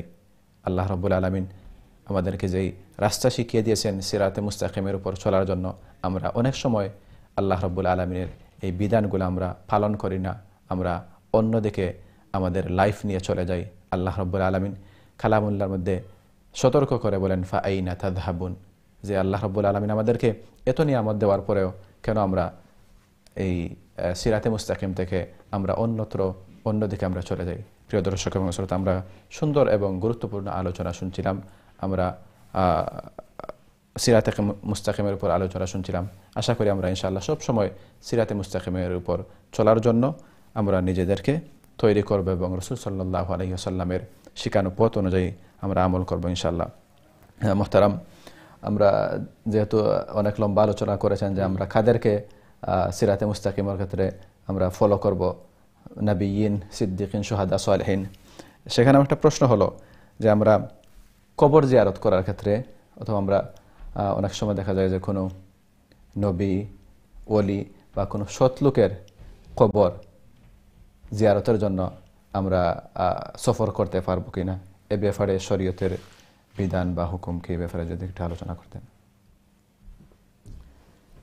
দেখেন, প্রথম যে বিষয়টি হচ্ছে, এটা কিন্তু আমাদের মধ্যে একটি অত্যন্ত সেন্সিটিভ কোয়েশ্চেন। আমরা কবর জিয়ারতে যাব কি জন্য, এটি আমাদেরকে আগে বুঝতে হবে। কবর জিয়ারতে যাওয়ার উদ্দেশ্য হচ্ছে হাদিসের পরিভাষায় দুটি। একটি হচ্ছে আমার নিজের উপকার, কবরের পাশে গিয়ে দাঁড়ালেই আমার মৃত্যুর কথা স্মরণ আসবে এবং আমি মনে খোলাসা নেই। জি, আমরা ইনশাআল্লাহ আলোচনা শুনবো। ইনশাআল্লাহ আমাদের সাথে সম্মানিত একজন কলার আছেন। জি, আসসালামু আলাইকুম ওয়া রাহমাতুল্লাহ। হ্যালো, আসসালামু আলাইকুম ভাইয়া। আজিম মোহাম্মদ শরীফুল আলম কুরাইশ বানলি থেকে। ভালো আছেন নি ভাইয়া? আলহামদুলিল্লাহ ভালো আছি, আপনি ভালো আছেন? জি, আপনার প্রশ্ন কি ভালো থাকুক? আছি। স্যারকে আমি সালাম জানাই যে আমি ওখানে কইতাম চাই, আমরা মুসলমানগণ এই দিনে সৌদির জাতীয় পতাকা আছে স্যার, লা ইলাহা ইল্লাল্লাহু মুহাম্মদ রাসূলুল্লাহ লেখা। ইরাকের জাতীয় পতাকা মোহাম্মদ এবং আল্লাহ। আমাদের বাংলাদেশের ছাত্র শিবির মোহাম্মদ এবং আল্লাহ, জামাতে ইসলাম আল্লাহ। এখন আমরা রাজনীতি করি বা যে কোনো দলও করি, এখন আমরা যদি আমরা ধর্ম না বুঝছা আরো জনের রব কাটি বা ফাঁসি দেই রাজনীতি করি, এটা তো হইল না, নিজে গুনার বাকি হইলাম দেশে। আপনি আসলে আমরা অনুরোধ করবো যে আমরা কোনো দল বা মত আমরা এখানে নিয়ে আমরা প্রশ্ন করতাম না। প্রশ্ন করার ক্ষেত্রে আমরা এগুলা খেয়াল রাখতাম। আপনি প্রশ্ন করছেন যে সৌদি আরবের পতাকার মাঝে লা ইলাহা ইল্লাল্লাহ মুহাম্মাদুর রাসূলুল্লাহ, তারপরে আর একটা কইছেন যে আল্লাহ মুহাম্মদ পতাকার মাঝে লেখা। আসলে হয়তো জানতে চাইছেন যে আমরা নিয়মিত খোলার যে এগুলা কালিমা পতাকার মাঝে লেখা ওর এটার কালিমার সম্মান রক্ষার ক্ষেত্রে এই সমস্ত পতাকা কিলাখান ব্যবহার করা সম্ভবত আমরা সময়ত খোলার ওটা জানতে চাইছেন। জি মুহতারাম। জি জনাব হাজী শফিক সাহেব, আপনি আসলে একজন জ্ঞানী মানুষ এবং জ্ঞান গর্ব আপনি প্রশ্নগুলা করেন। তো যাই হোক, আসল বিষয় হয়েছে যে প্রত্যেক মানুষের তার নিজস্ব অপিনিয়ন বা মতামত থাকে। আপনি আপনার মতামত ব্যক্ত করতে পারেন যে ও দেশের পতাকাওয়ালা বা আমরা দেশের পতাকাওয়ালা হলে সুন্দর, এটা আপনার ব্যক্তিগত ব্যাপার। তবে আমরা কেউর মানে বিরুদ্ধে অথবা এই বিষয় নিয়ে আমরা সমালোচনার পক্ষে নাই। আপনার সুন্দর মতামতের লাগে ধন্যবাদ। জি মুহতারাম, আমরা যে আলোচনা শুনছিলাম কবর জিয়ারতের, কবর জিয়ারতের ব্যাপার হইল যে আসলে কবর কি জন্য জিয়ারত করা হয়। হাদিসের পরিভাষায় তোমরা বেশি বেশি কবর জিয়ারত করো, কারণ কবরও গেলে মৃত্যুর কথা মনে হয়। তখন আমি বিশ্বাস হইব আমার যে বিশাল বাড়ি ঘর এগুলা কিন্তু আমার আসল ঠিকানা নাই। আমার আসল ঠিকানা কিন্তু ওই জায়গা। এটা হলো জীবিত ব্যক্তির লাভ বেশি হয় কবর জিয়ারতের মাধ্যমে। দ্বিতীয় জিনিস হইল যে কবর জিয়ারত যাওয়া হয় ও উদ্দেশ্যে যে মুর্দার লাগি ইস্তেগফার এবং মাগফিরাতের দোয়া করা। এখন একটা জটিল প্রশ্ন হইল যে এই দুই উদ্দেশ্যের মাঝে কোনো উদ্দেশ্যই আপনি যদি আমরা প্রচলিত যে সমাজ, এই সমাজের মধ্যে অলি আউলিয়া বা মাজার আছে, এটা যাওয়ার মাঝে দুই উদ্দেশ্য কোনো উদ্দেশ্যই অর্জন হয় না। নাম্বার এক, আপনি যদি আপনার মানে নিজের এই মৃত্যুর কথা স্মরণের লাগে আপনি জিয়ারত যান, তাইলে যেন সহজে যাওয়া যাবে ওই জায়গাতে আপনি যাইবা। আপনার আশপাশে আপনার বাড়ির আপনার মা বাপ আত্মীয় স্বজন গ্রামের প্রতিবেশী মানুষ আছে, এরার খবরও আপনি গণ গণ যাইবা, তাইলে আপনি খবর দেওয়া আপনার সহজ হইল। নাম্বার 2 হইল মাগফিরাতের দোয়া, এরার বেশি দরকার। ওলিয়া উলিয়া খবর গিয়ে আপনি জিয়ারতে কি বুঝাইতে চায় না। এখন আপনি যদি এখন যে ওলিয়া উলিয়ার মাগফিরাতের লাগে আমি গেছি, তাইলে তো বোঝা গেল এরারে আপনি ওলিয়া উলিয়া খবরটা আপনার ভুল হয়েছে, এরার মাগফিরাতে আপনার লাগে এরা মাগফিরাত আটকে রয়েছে না। এখন প্রশ্ন আইতে পারে তাইলে রসুল করিম সাল্লাল্লাহু আলাইহি ওয়াসাল্লামের রোজা থরে এখানে যাইব। রসুল করিম সাল্লাল্লাহু আলাইহি ওয়াসাল্লামের রোজা থরে যাওয়ার উদ্দেশ্য হইল যে মাগফিরাতের দোয়া নাই, দুরুদ এবং সালাম পেশ করা। যেহেতু আমরা রসুল করিম সাল্লাল্লাহু আলাইহি ওয়াসাল্লামকে আমরা জীবদ্দশায় দেখছি না বা এই সুযোগ আমরা পাইছি না, সেহেতু আমরা যদি মদিনা মুনওয়ারাত পৌঁছতাম পারি, আল্লাহ তৌফিক দান করে, তখন রসুল করিম সাল্লাল্লাহু আলাইহি ওয়াসাল্লামের রোজা আথর গিয়ে যখন আমি সালাত এবং দুরুদ প্রেরণ করব, হাদিসের পরিভাষায় রসুল করিম সাল্লাল্লাহু আলাইহি ওয়াসাল্লাম নিজে শুনেন। তো রসুল করিম সাল্লাল্লাহু আলাইহি ওয়াসাল্লামের রোজা আথর যাওয়ার উদ্দেশ্য হইল যে আসলে সালাত এবং দুরুদ পৌঁছানো, সালাত সালাম দুরুদ। এখানে কিন্তু মাগফিরাতের দোয়ার লাগে না, এটা সাধারণ জিয়ারতের নাই। এই সবগুলা যদি রিসার্চ করা যায় তাইলে মানে বিজ্ঞ উলামায়ে কেরামের বক্তব্য হইল যে এই টাকা পয়সা খরচ করিয়া আপনি দূর দূরান্ত কোনোখানে অলিয়া উলিয়ার খবরও যাওয়া, এটা শরীয়তে এলাও করে না। কারণ হাদিসের মধ্যে ক্লিয়ার আছে লা তাশুদ্দুর রিহালা, যে আসলে 3 মাসাজিদ ছাড়া, মসজিদুল হারাম, মসজিদুল আকসা, মসজিদুল নববী, এই 3 মসজিদ ছাড়া ইবাদতের উদ্দেশ্যে জিয়ারতের উদ্দেশ্যে সময় নষ্ট করিয়া টাকা পয়সা খরচ করিয়া যাওয়া ছাপ হারাম। আপনি চিন্তা করে দেখো বিষয়টা।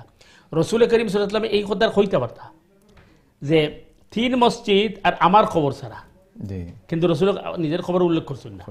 রসুল সাল্লাল্লাহু আলাইহি ওয়াসাল্লাম 3 মসজিদ। রসুল সাল্লাল্লাহু আলাইহি ওয়াসাল্লামের যেহেতু রসুল করিম সাল্লাল্লাহু আলাইহি ওয়াসাল্লাম রসুল এবং নবী, ইন্নাকা আলা খুলুকিন আযীম, রসুল করিম সাল্লাল্লাহু আলাইহি ওয়াসাল্লাম প্রত্যেক কথার মধ্যে হিকমা আছে। তুমি যখন মসজিদ নববী দেখাত আইবাই, অটোমেটিকলি আমার জিয়ারত করবাই, কারণ মসজিদ নববীর ভিতরেই তো রওজা থর। সুতরাং এটা পৃথকভাবে আর খাওয়া দরকার নাই যে আমার খবর।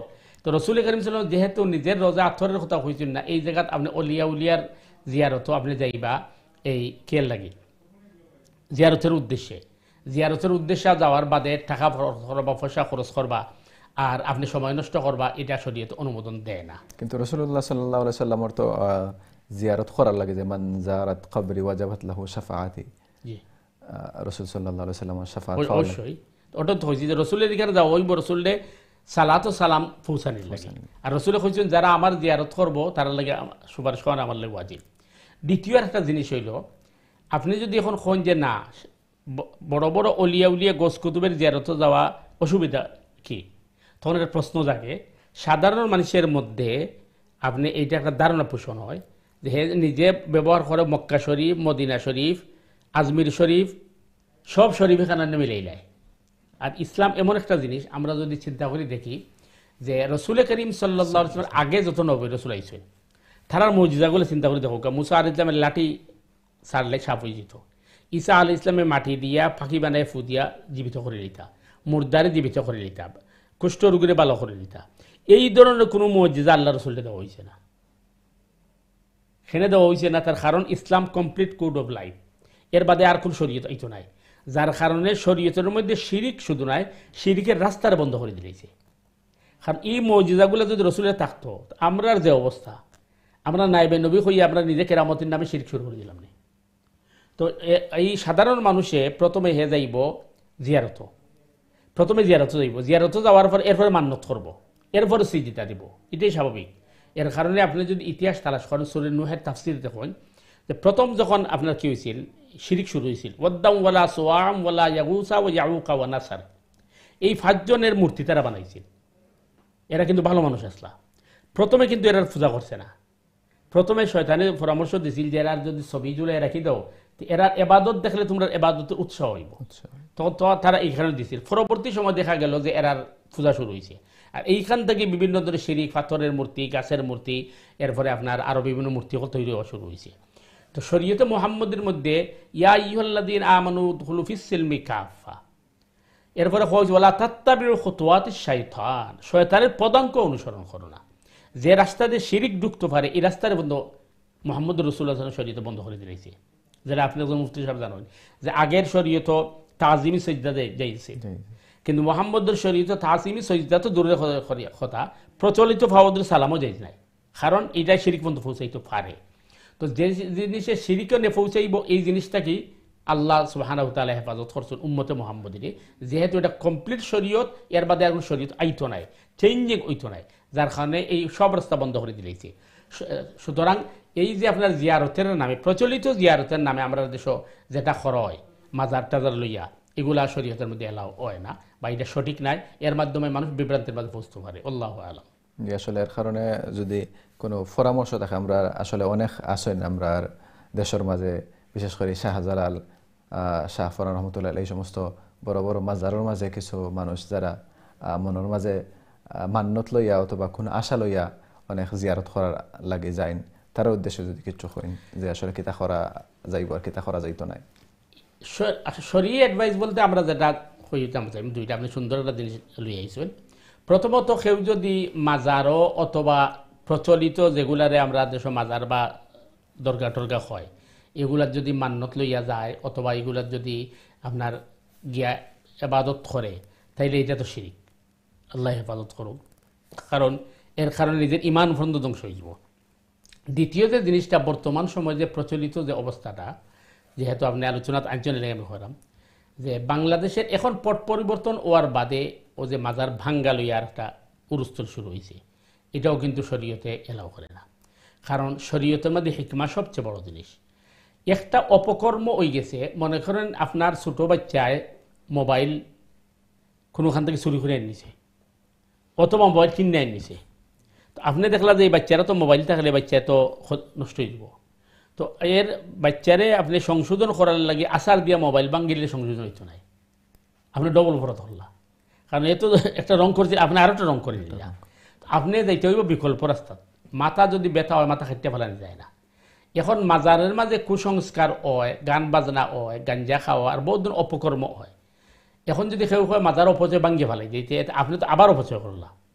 সুতরাং এটা না করিয়া আমরা উচিত হইব যে মাজারে যে কুসংস্কার আছে এটারে সংশোধন করা। আর সাধারণ মানুষের বোঝা নিয়ে জিনিসটা যে আল্লাহ পাওয়ার জায়গা মাজার নাই, আল্লাহ পাওয়ার জায়গা মসজিদ। বিপদ হয়েছে কোরআন হাদিসের মাঝে আছে, রসুল করিম সাল্লাল্লাহু আলাইহি ওয়াসাল্লাম মুসিবত পড়লে নামাজও দাঁড়াই দিতা। আর একটা হাদিস আছে, জানি না হয়তো আপনিও জানডা, যে এক সাহাবী কইছেন ইয়া রাসূল আমার পেটও ব্যথা, আল্লাহ রাসূল এখন নামাজ আদায় করো। আর কোরআনে কয় ইয়া আইয়ুহাল্লাযীনা আমানুস্তাঈনু বিস-সাবরি ওয়াস-সালাহ, আল্লাহরে পাওয়ার একমাত্র রাস্তা হইল সালাহ এবং সবর, এই দুইটার মাধ্যমে আল্লাহর সাহায্য কামনা করতে হইব। সুতরাং মসজিদ বাদ দিয়া ইবাদতের লাগি অন্য কোনো জায়গায় যাওয়া এটা মারাত্মক ভুল। এক নাম্বার দুই হলো যে আগে আপনারা যেটা করেন, আমি যেটা শুনছি আর কি, আমরা সমাজ এইভাবে কিছু মানুষ আছে যারা মনে করে যে গরিব মানুষ, আমি তো মক্কা যেতে পারলাম না, এই জায়গা সিলেট শাহজালাল মাজার 7 বার গেলে কি এক উমরা হজের সওয়াব নাউযুবিল্লাহ মিন যালিক। এই যে ধারণাটা পোষণ করা হয়েছে, মনে করে সিলেটের বাহিরে কিছু এরিয়াত আছে বা সিলেটও আছে, এটা হলো মানুষের জ্ঞানের স্বল্পতার কারণে। তো এই যে ধারণা ওর কারণেই কিন্তু আজকে এই দুরবস্থা হয়েছে।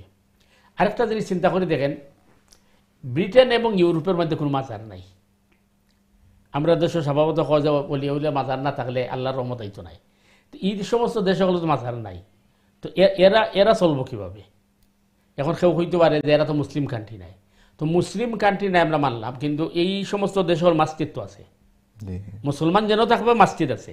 তো মসজিদ যদি থাকে তাহলে মাজার নাই এখানে, এতে বোঝা গেল ইসলাম ও মাজারের সাথে কোনো সম্পর্ক নাই। এটা মধ্যখানো এই একদল মানে আপনার বিভ্রান্তিকর জামাত বা দল, তারা ব্যবসায় ধর্ম ব্যবসার লাগি একটা জিনিস তারা তৈরি করে দিছে। আর তৈরি করার বাদেই কিন্তু যে সমাজও যে সরকার আইব, এই সরকারে কিন্তু সব দলটি খুশি রাখতে হয়, কারণ খুশি না রাখলে তার ক্ষমতা থাকতো নাই। রং হইলে ওইটার খুশি রাখবো, এটা স্বভাবত এই নিয়ম।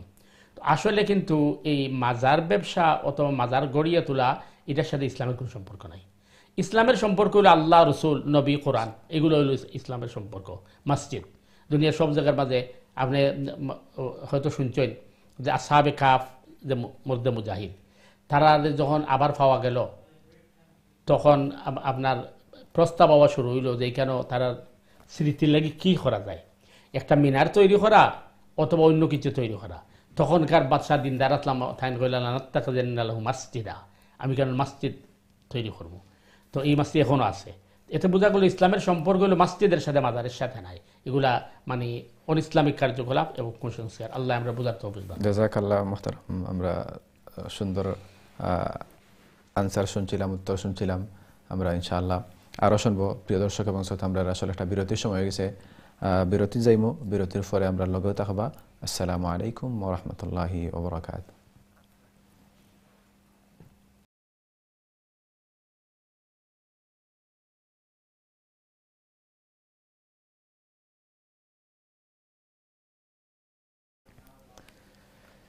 আসসালামু আলাইকুম ওয়া রাহমাতুল্লাহি ওয়া বারাকাতুহু।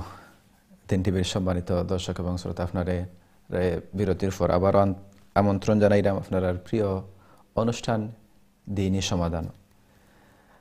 প্রিয় দর্শক এবং শ্রোতা, আপনারা অনুষ্ঠানের শুরু থেকে এই পর্যন্ত আমরা লগে আসেন, আপনারা আন্তরিক মোবারকবাদ, শুক্রিয়া জানাইলাম যে দিন টিভির নিয়মিত আয়োজন দ্বীনি সমাধানের মাধ্যমে আমরা কোরআন এবং হাদিস থেকে অনেক গুরুত্বপূর্ণ আলোচনা আমরা সমাধান পাইলাম।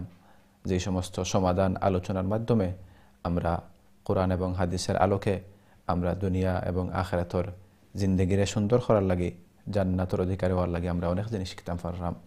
এটাই হইল আমরা সফলতা, অর্থ হইল আমরা দ্বীনি সমাধানের উদ্দেশ্য। আমরা ইনশাআল্লাহ আলোচনা শুনবো। তার আগে আপনারা কইম, আপনারা যদি কোনো প্রশ্ন থাকে আপনারা ইনশাআল্লাহ প্রশ্ন করবা। আমরা এখান থেকে আপনারা প্রশ্নের উত্তর দেওয়ার লাগে ইনশাআল্লাহ আমরা যথাযথ উত্তর দেওয়ার লাগে আমরা চেষ্টা করব। প্রিয় দর্শক এবং শ্রোতা, আমরা বিরতির আগে প্রশ্ন শুনছিলাম, উত্তর শুনছিলাম। আমাদের আজকের আলোচক ব্রিটেনের স্বনামধন্য আলেমদ্বীন মুফতি হাসান নুরি হাফিজাহুল্লাহর কাছ থেকে আমরা আর একটা প্রশ্ন আছে মোহতারাম, আপনি প্রশ্নের উত্তর দিছেন। তারপরে আমরা অনেক সময় দেখা যায় যেহেতু আমরা মাজার নিয়ে, তারপরে বিভিন্ন কবর জিয়ারত নিয়ে আমরা আলোচনা করছিলাম। প্রশ্ন হইল যে কোনো মানুষ মারা গেলে আমরা অনেক সময় দেখা যায় আমরা কবরের দ্বারা বইয়া কোরআন তেলাওয়াত করি, অথবা দাফন খাফন করার পরে, অথবা আমরা ঘরের মাঝে খেতা করি, ইসালে সোয়াবর লাগি আমরা কোরআন তেলাওয়াত করি। আমরা এটার বিধান শুনবো ইনশাআল্লাহ। তার আগে আমরা লগে একজন কলার আসেন। আসসালামু আলাইকুম রাহমাতুল্লাহ। হ্যালো, আসসালামু আলাইকুম ভাই, আমি শফিকুল আরেফান আইলাম যে আমরা বাংলাদেশি। আমি 2003 হজ গেছি। আমি সারা বাংলাদেশের দোয়া করছি। কাবা শরীফের নিচে, দরজার নিচে আমি 2 রাকাত নফল নামাজ পড়ছি। আমি আমার ভালোবাসার দায় সারা বাংলাদেশের দায় তোয়াফ কইরা দোয়া করছি, সারা বাঙালির দায়। মাশাআল্লাহ মাশাআল্লাহ, আল্লাহ তাআলা দোয়ারে কবুল করতা।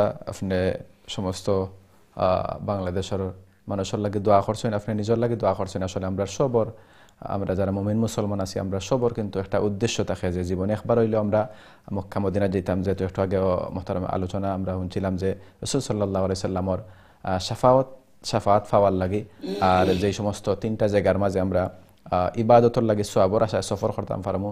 একটা হইছে মক্কাতুল মুকাররমা, মসজিদে হারাম, আর একটা হইছে মসজিদে নববী, আর একটা হইছে মসজিদে আকসা। তো আল্লাহ তাআলা আপনারা সুযোগ দিয়েছিল, আপনি গেছেন, এটা অনেক বড় নিয়ামত এবং আপনি আল্লাহ তাআলার কাছে অনেক বড় নিয়ামত পাইছেন। এটার শুকরিয়া আদায় করছেন এবং সবার লাগে দোয়া করছেন।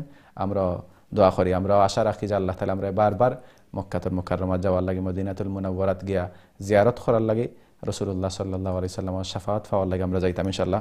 আপনি সবার লাগে দোয়া করছেন, জাযাকাল্লাহ। আপনি আপনার মত প্রকাশ করছেন, আপনি কইছেন আমরাও যারা যাইমু আমরা সব সময় সমস্ত মুসলিম উম্মার লাগে, শুধু বাংলাদেশ না, বাংলাদেশের লাগে তো কর্ম ইনশাআল্লাহ, আমরা নিজের পরিবার, তারপরে সমাজ, সমস্ত মুসলিম উম্মার লাগে আমরা সব সময় মক্কাতুল মুকাররমাত গেলে, কাবার সামনে গেলে আমরা দোয়া করবো, মদিনাতুল মুনাওয়ারাত গেলে আমরা দোয়া করবো ইনশাআল্লাহ। জাযাকাল্লাহ। মুহতারাম জি, আমরা যে প্রশ্ন করছিলাম যে মৃত ব্যক্তিরে দাফন করার পরে অনেক সময় আমরা দেখা যায় কবর দ্বারা বইয়া কেউ কোরআন তেলাওয়াত করেন, অথবা কবর জিয়ারতের সময় কোরআনের আয়াত বা সূরা তেলাওয়াত করেন, অথবা কোনো ব্যক্তির লাগে মারা যাওয়ার পরে ঘরের মাঝে ইসালে সোয়াবর লাগে কোরআন তেলাওয়াত করেন। এটা আসলে করা যাইব না বা এটার শরীয়তে এটার কতটুকু গ্রহণযোগ্যতা আছে? দেখেন, প্রথম বিষয় যেটা আমরা বুঝতে, এবাদত কারে হয়। তো এবাদত শরী পরিবেশায় আমরা আগে যেটা আলোচনা করছি বা কোরআন হাদিসে যেটা হয়েছে যে মুহাম্মদুর রাসূলুল্লাহ সাল্লাল্লাহু আলাইহি ওয়াসাল্লাম রে দুনিয়াত প্রেরণ করার মূল কারণটা হইল ইবাদত শিক্ষা দেওয়া। যদিও আহার পানাহার জীবন পরিচালনার মধ্যে রাসূল সাল্লাল্লাহু আলাইহি ওয়াসাল্লামের সুন্নাহ অবশ্যই আছে, কিন্তু মৌলিক ইবাদত কিন্তু রাসূল সাল্লাল্লাহু আলাইহি ওয়াসাল্লামের এই আদর্শ ছাড়া সম্ভব নয়, এই জন্য নবী রাসূল পাঠানি। এখন কোনো ইবাদত যদি কেউ আল্লাহ রসুল সাল্লাল্লাহু আলাইহি ওয়াসাল্লামের পথ ছাড়া তার নিজস্ব মত অথবা নিজস্ব গতিতে করে, তখন এটা ইবাদত হতো না, এটা মন গড়া কাজ হয়ে যাব, যত ভালো কাজ হোক। এক্সাম্পল হিসাবে কেউ যদি মনে করে এই জিনিসটা যে এই এশাটাকে নিয়ে ফজর লম্বা সময়, তো মধ্যখানে আরেক একটা নামাজ পড়িলাই, এটা তো ইবাদত হইতো নাই। তো সর্বক্ষেত্রে হইল যে ইবাদতের ক্ষেত্রে রাসূল সাল্লাল্লাহু আলাইহি ওয়াসাল্লামের অনুসরণ করা লাগবে, এর বাহিরে করলে ওটার নাম বেদাত, যেটা সুন্নাহর সাথে সংঘর্ষ হয়। এখন আমরা প্রথমে দেখতে হইব যে রাসূল করিম সাল্লাল্লাহু আলাইহি ওয়াসাল্লামের জীবদ্দশায় কোন সাহাবী মারা যাওয়ার বাদে, এমনকি আম্মাজান সাইয়্যিদা খাদিজাতুল কুবরা রাদিয়াল্লাহু তাআলা আনহা তো আল্লাহ রসুলের হাতেই মারা গেছে। রাসূল করিম সাল্লাল্লাহু আলাইহি ওয়াসাল্লামে এই সময় এই পদ্ধতি অবলম্বন করছেন কিনা। যদি রাসূল করিম সাল্লাল্লাহু আলাইহি ওয়াসাল্লাম এই পদ্ধতি অবলম্বন না করিয়া থাকেন, তাইলে আমরা এই পদ্ধতি অবলম্বন করলে সওয়াব পাওয়ার তো প্রশ্নই আয় না। গুনাহ যদি না হয় আল্লাহ বাঁচাইলো, কিন্তু গুনাহ হওয়ার সম্ভাবনা বেশি, এলে এই পদ্ধতি অবলম্বন না করা ভালো। প্রথম যে বিষয়টা হইল, আসলে কোরআনে কারীম তিলাওয়াত করা সব সময় এটা উত্তম জিকির। হাদিস হইছে আফজালুজ যিকরি তিলাওয়াতুল কোরআন, কিন্তু এটার লাগি কোনো জায়গাত হইছে না যে কবরের পাশে গিয়ে কোরআন তিলাওয়াত করার লাগি। খবরের পাশে গিয়ে যদি কোরআন তিলাওয়াত করা হয়, তার উদ্দেশ্য কি? মুর্দায় শুনতো, মুর্দায় তো শুনে না। আর কোরআনও হয়েছে যারা মারা গেছে এরা শ্রবণ শক্তি নাই, তাইলে তারার সওয়াবের উদ্দেশ্যে যদি করা হয়, তাইলে তো আমি গড় বইয়া কোরআন তিলাওয়াত করলে যথেষ্ট, অথবা আমি যদি মসজিদে বইয়া কোরআন তিলাওয়াত করি তাও যথেষ্ট। সুতরাং আমি খবরের পাশে গিয়ে কোরআন তিলাওয়াত কেন করবো? এটার প্রথম জিনিস। দ্বিতীয় জিনিস হইল যে রাসূল করিম সাল্লাল্লাহু আলাইহি ওয়াসাল্লাম থেকে এই ধরনের কোনো হাদিস পাওয়া যায় না। আর রাসূল করিম সাল্লাল্লাহু আলাইহি ওয়াসাল্লাম যেটা কইছেন যে তুমি তোমার মুর্দা ভাই বোন যারা আছে তার কবরের পাশে যাও, সালাম দাও, তারা লাগি ইস্তেগফার করো। আপনি ইনো বইয়া দোয়া দরুদ করতে পারেন তারা লাগি, আরবিতে না পারলে বাংলাতে হোক, আল্লাহ আমার ভাই অথবা আমার বাবা অথবা আমার মা, তারা আল্লাহ মাফ করে দাও, ফলা সালাম দিয়া। এখানে কোরআন তিলাওয়াতের কথা কোরআন বা হাদিসে কোনো জায়গায় আইছে না, যদিও আমরা সমাজ এটা করা হয়। তবে হ্যাঁ, একজন মানুষে মনে করো একজন কোরআনে হাফিজ, অথবা সবসময় মানুষে জিকির করে অথবা তিলাওয়াত করে, এই মানুষ যদি কবরের পাশে গিয়ে তিলাওয়াত করে এটা ভিন্ন কথা, তার এটা নিয়মিত তার এটা আমল। আর আপনি শুধু কোরআন তিলাওয়াতের লাগি কবরের পাশে যাইবা, তাইলে বোঝা গেল যে আপনার বিশ্বাস ইগান দিয়ে করলে পৌঁছতো নাই, আল্লাহর কুদরতের আপনি সীমিত করে দিলা। আর দ্বিতীয় যে জিনিসটা আইছে, যে আমরা সমাজের মাঝে মানুষ মারা যাওয়ার পরে ওই সব দল ইয়া কোরআন তিলাওয়াত করা অথবা এই সিন্নি সালাত করা ইত্যাদি, এইগুলার কোনো ভিত্তি ইসলামও নাই। আর দ্বিতীয় জিনিস হইল এটা হইতে পারে যে একজন মানুষ মারা যাওয়ার পরে যদি পরিবারের সব বইয়ে কথা হয় যে ঠিক আছে আমরা তিলাওয়াত করি, একটা দোয়া করি, এটা দোষের কিছু নাই। কিন্তু আমরা সমাজ ওই ইচ্ছা থেকে আবার শুরু হইয়া এখন আরেকটা শুরু হয়েছে যে ইমাম সাহেব সহ কিছু আলিমুল আমাদের বাড়া হরিয়া আনার বাদে এরা ইনো বইয়া তিলাওয়াত করলা, আর এরপরে দোয়া করলা, তারা কিছু হাতিয়া দেওয়া হইল। এই সিস্টেমটা কিন্তু ইসলামে এলাও করে না, প্রচলিত যেটা করা হয় এটা আসলে ঠিক অবশ্যই অবশ্যই কেউ চাইলে ব্যক্তিগত নিজের পিতামাতা মারা গেছেন অবশ্যই পারে, কারণ তার মা বাবার লাগে দোয়া করবো। এখন এই মানুষের যদি তার ছেলে সন্তান তার ঘরের নেয়া বা আত্মীয় স্বজন কিছু আইজন খুঁজব আমরা কিছু জিকির আজকার করিয়া দোয়া করি, এটা তো শরীয়তে নিষেধ করছে না। কিন্তু এটারে কোনো প্রথা বানাই দেওয়া, সিস্টেম বানাই দেওয়া যে মারা যাওয়ার বাদে ইমাম সাহেব সহ কিছু মানুষের আনা, কারণ মুর্দার লাগি দোয়া করিয়া ফসা নেওয়া হারাম। আমার মাত্র ও প্রশ্নটাও আইছিল মাত্র যে আমরা খুব সেনসিটিভ জিনিস আপনি কইলেই শুনে, অনেক সময় দেখা যায় আমরা গিয়া কোনো ইমাম সাহেব অথবা কোনো মাওলানা সাহেব আমরা খেয়েও বা যে কোনো ব্যক্তির আমরা হায়ার করি কবর জিয়ারত করার লাগে, তারপর আমরা হাত দিয়া দিই। আমার প্রশ্নটাও মাত্র আইছিল যে এটা টাকা নেওয়া বা মুনাফা নেওয়া। দুই নম্বর যে বিষয় হইল যে ও জায়গা থেকে শুরু হয়েছে আপনার 40 এরপরে 42 60 গরু 70 গরু সিন্নি দেওয়া মুর্দার উপরে, এগুলো এখন অনেকটা কমের আলহামদুলিল্লাহ। তো এগুলা তো মানে লাভের চেয়ে ক্ষতি হয়ে যায় বেশি। এগুলোর উপরে আমরা অনেক আলোচনা করছি যে একটা মানে আয়োজন করার বাদে আপনার কোনো ধরনের বাস পেশার থাকে না, হারাম হালালের ধার ধারে না, একটা আরেকটা উরুস শুরু হয়ে যায় এটা নিয়ে।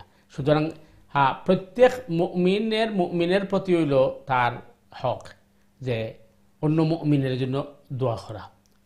হাদিস হয়েছে যে মানুষে তার অনুপস্থিত বাইরে লাগে দোয়া করে, আল্লাহ সুবহানাহু ওয়া তাআলা তার দোয়ারে কবুল করেন। এটা হলো সবচেয়ে বড় জিনিস। এরপরে ওই যে আরেক হাদিস আছে, আল্লাহুম্মা গফির লিল মুমিনিনা ওয়াল মুমিনাত ওয়াল মুসলিমিনা ওয়াল মুসলিমাত।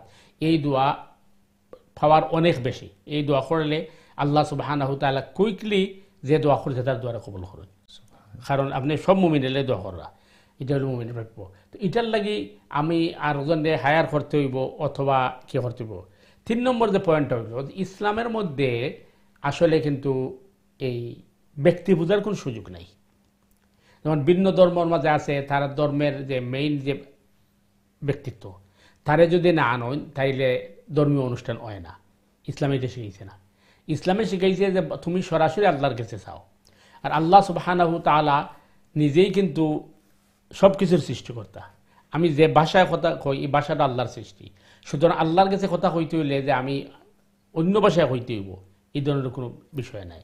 যার কারণে আমি যে ভাষা বুঝি ওই ভাষা দিয়ে আল্লাহরে রাখলে দোয়া করলে আমার দোয়া কবুল হইব। এটার লাগে কোনো খেউর বাড়া করিয়া আনা অথবা হায়ার করা এটার কোনো সুযোগ ইসলামও নাই। জাযাকাল্লাহ। আসলে আমরা অনেক সময় দেখা যায় এটা অবশ্যই এই সমস্ত জিনিস অনেকেও খরণ এবং খুবই সেন্সিটিভ একটা জিনিস। আমরা অনেক সময় আসলে অনেকের কাছে এটার সঠিক সমাধান বা অনেকে এটা হয় না। জাযাকাল্লাহ, আপনি সুন্দর করে কইছেন মুহতারাম। আসলে আমরা অনেক সময় দেখা যায় যেটা সচরাচর হয় এবং প্রশ্ন হয় প্রায় সময়, এটা মূলত একটা প্রশ্ন হইল যে কোনো মানুষ মারা গেলে অনেকে দেখা যায় মৃত ব্যক্তির পক্ষ থাকি হয়তো রোজা রাখিয়া গেছেন না, আর মারা যাওয়ার পরে অনেকে প্রশ্ন করেন যে মৃত ব্যক্তির রোজার কাফারা, কোনো মানুষ মারা গেলে তার রোজার কাফারা অথবা এই রোজা কাজা করা যাইবনি, এ ব্যাপারে শরীয়তের বিধান।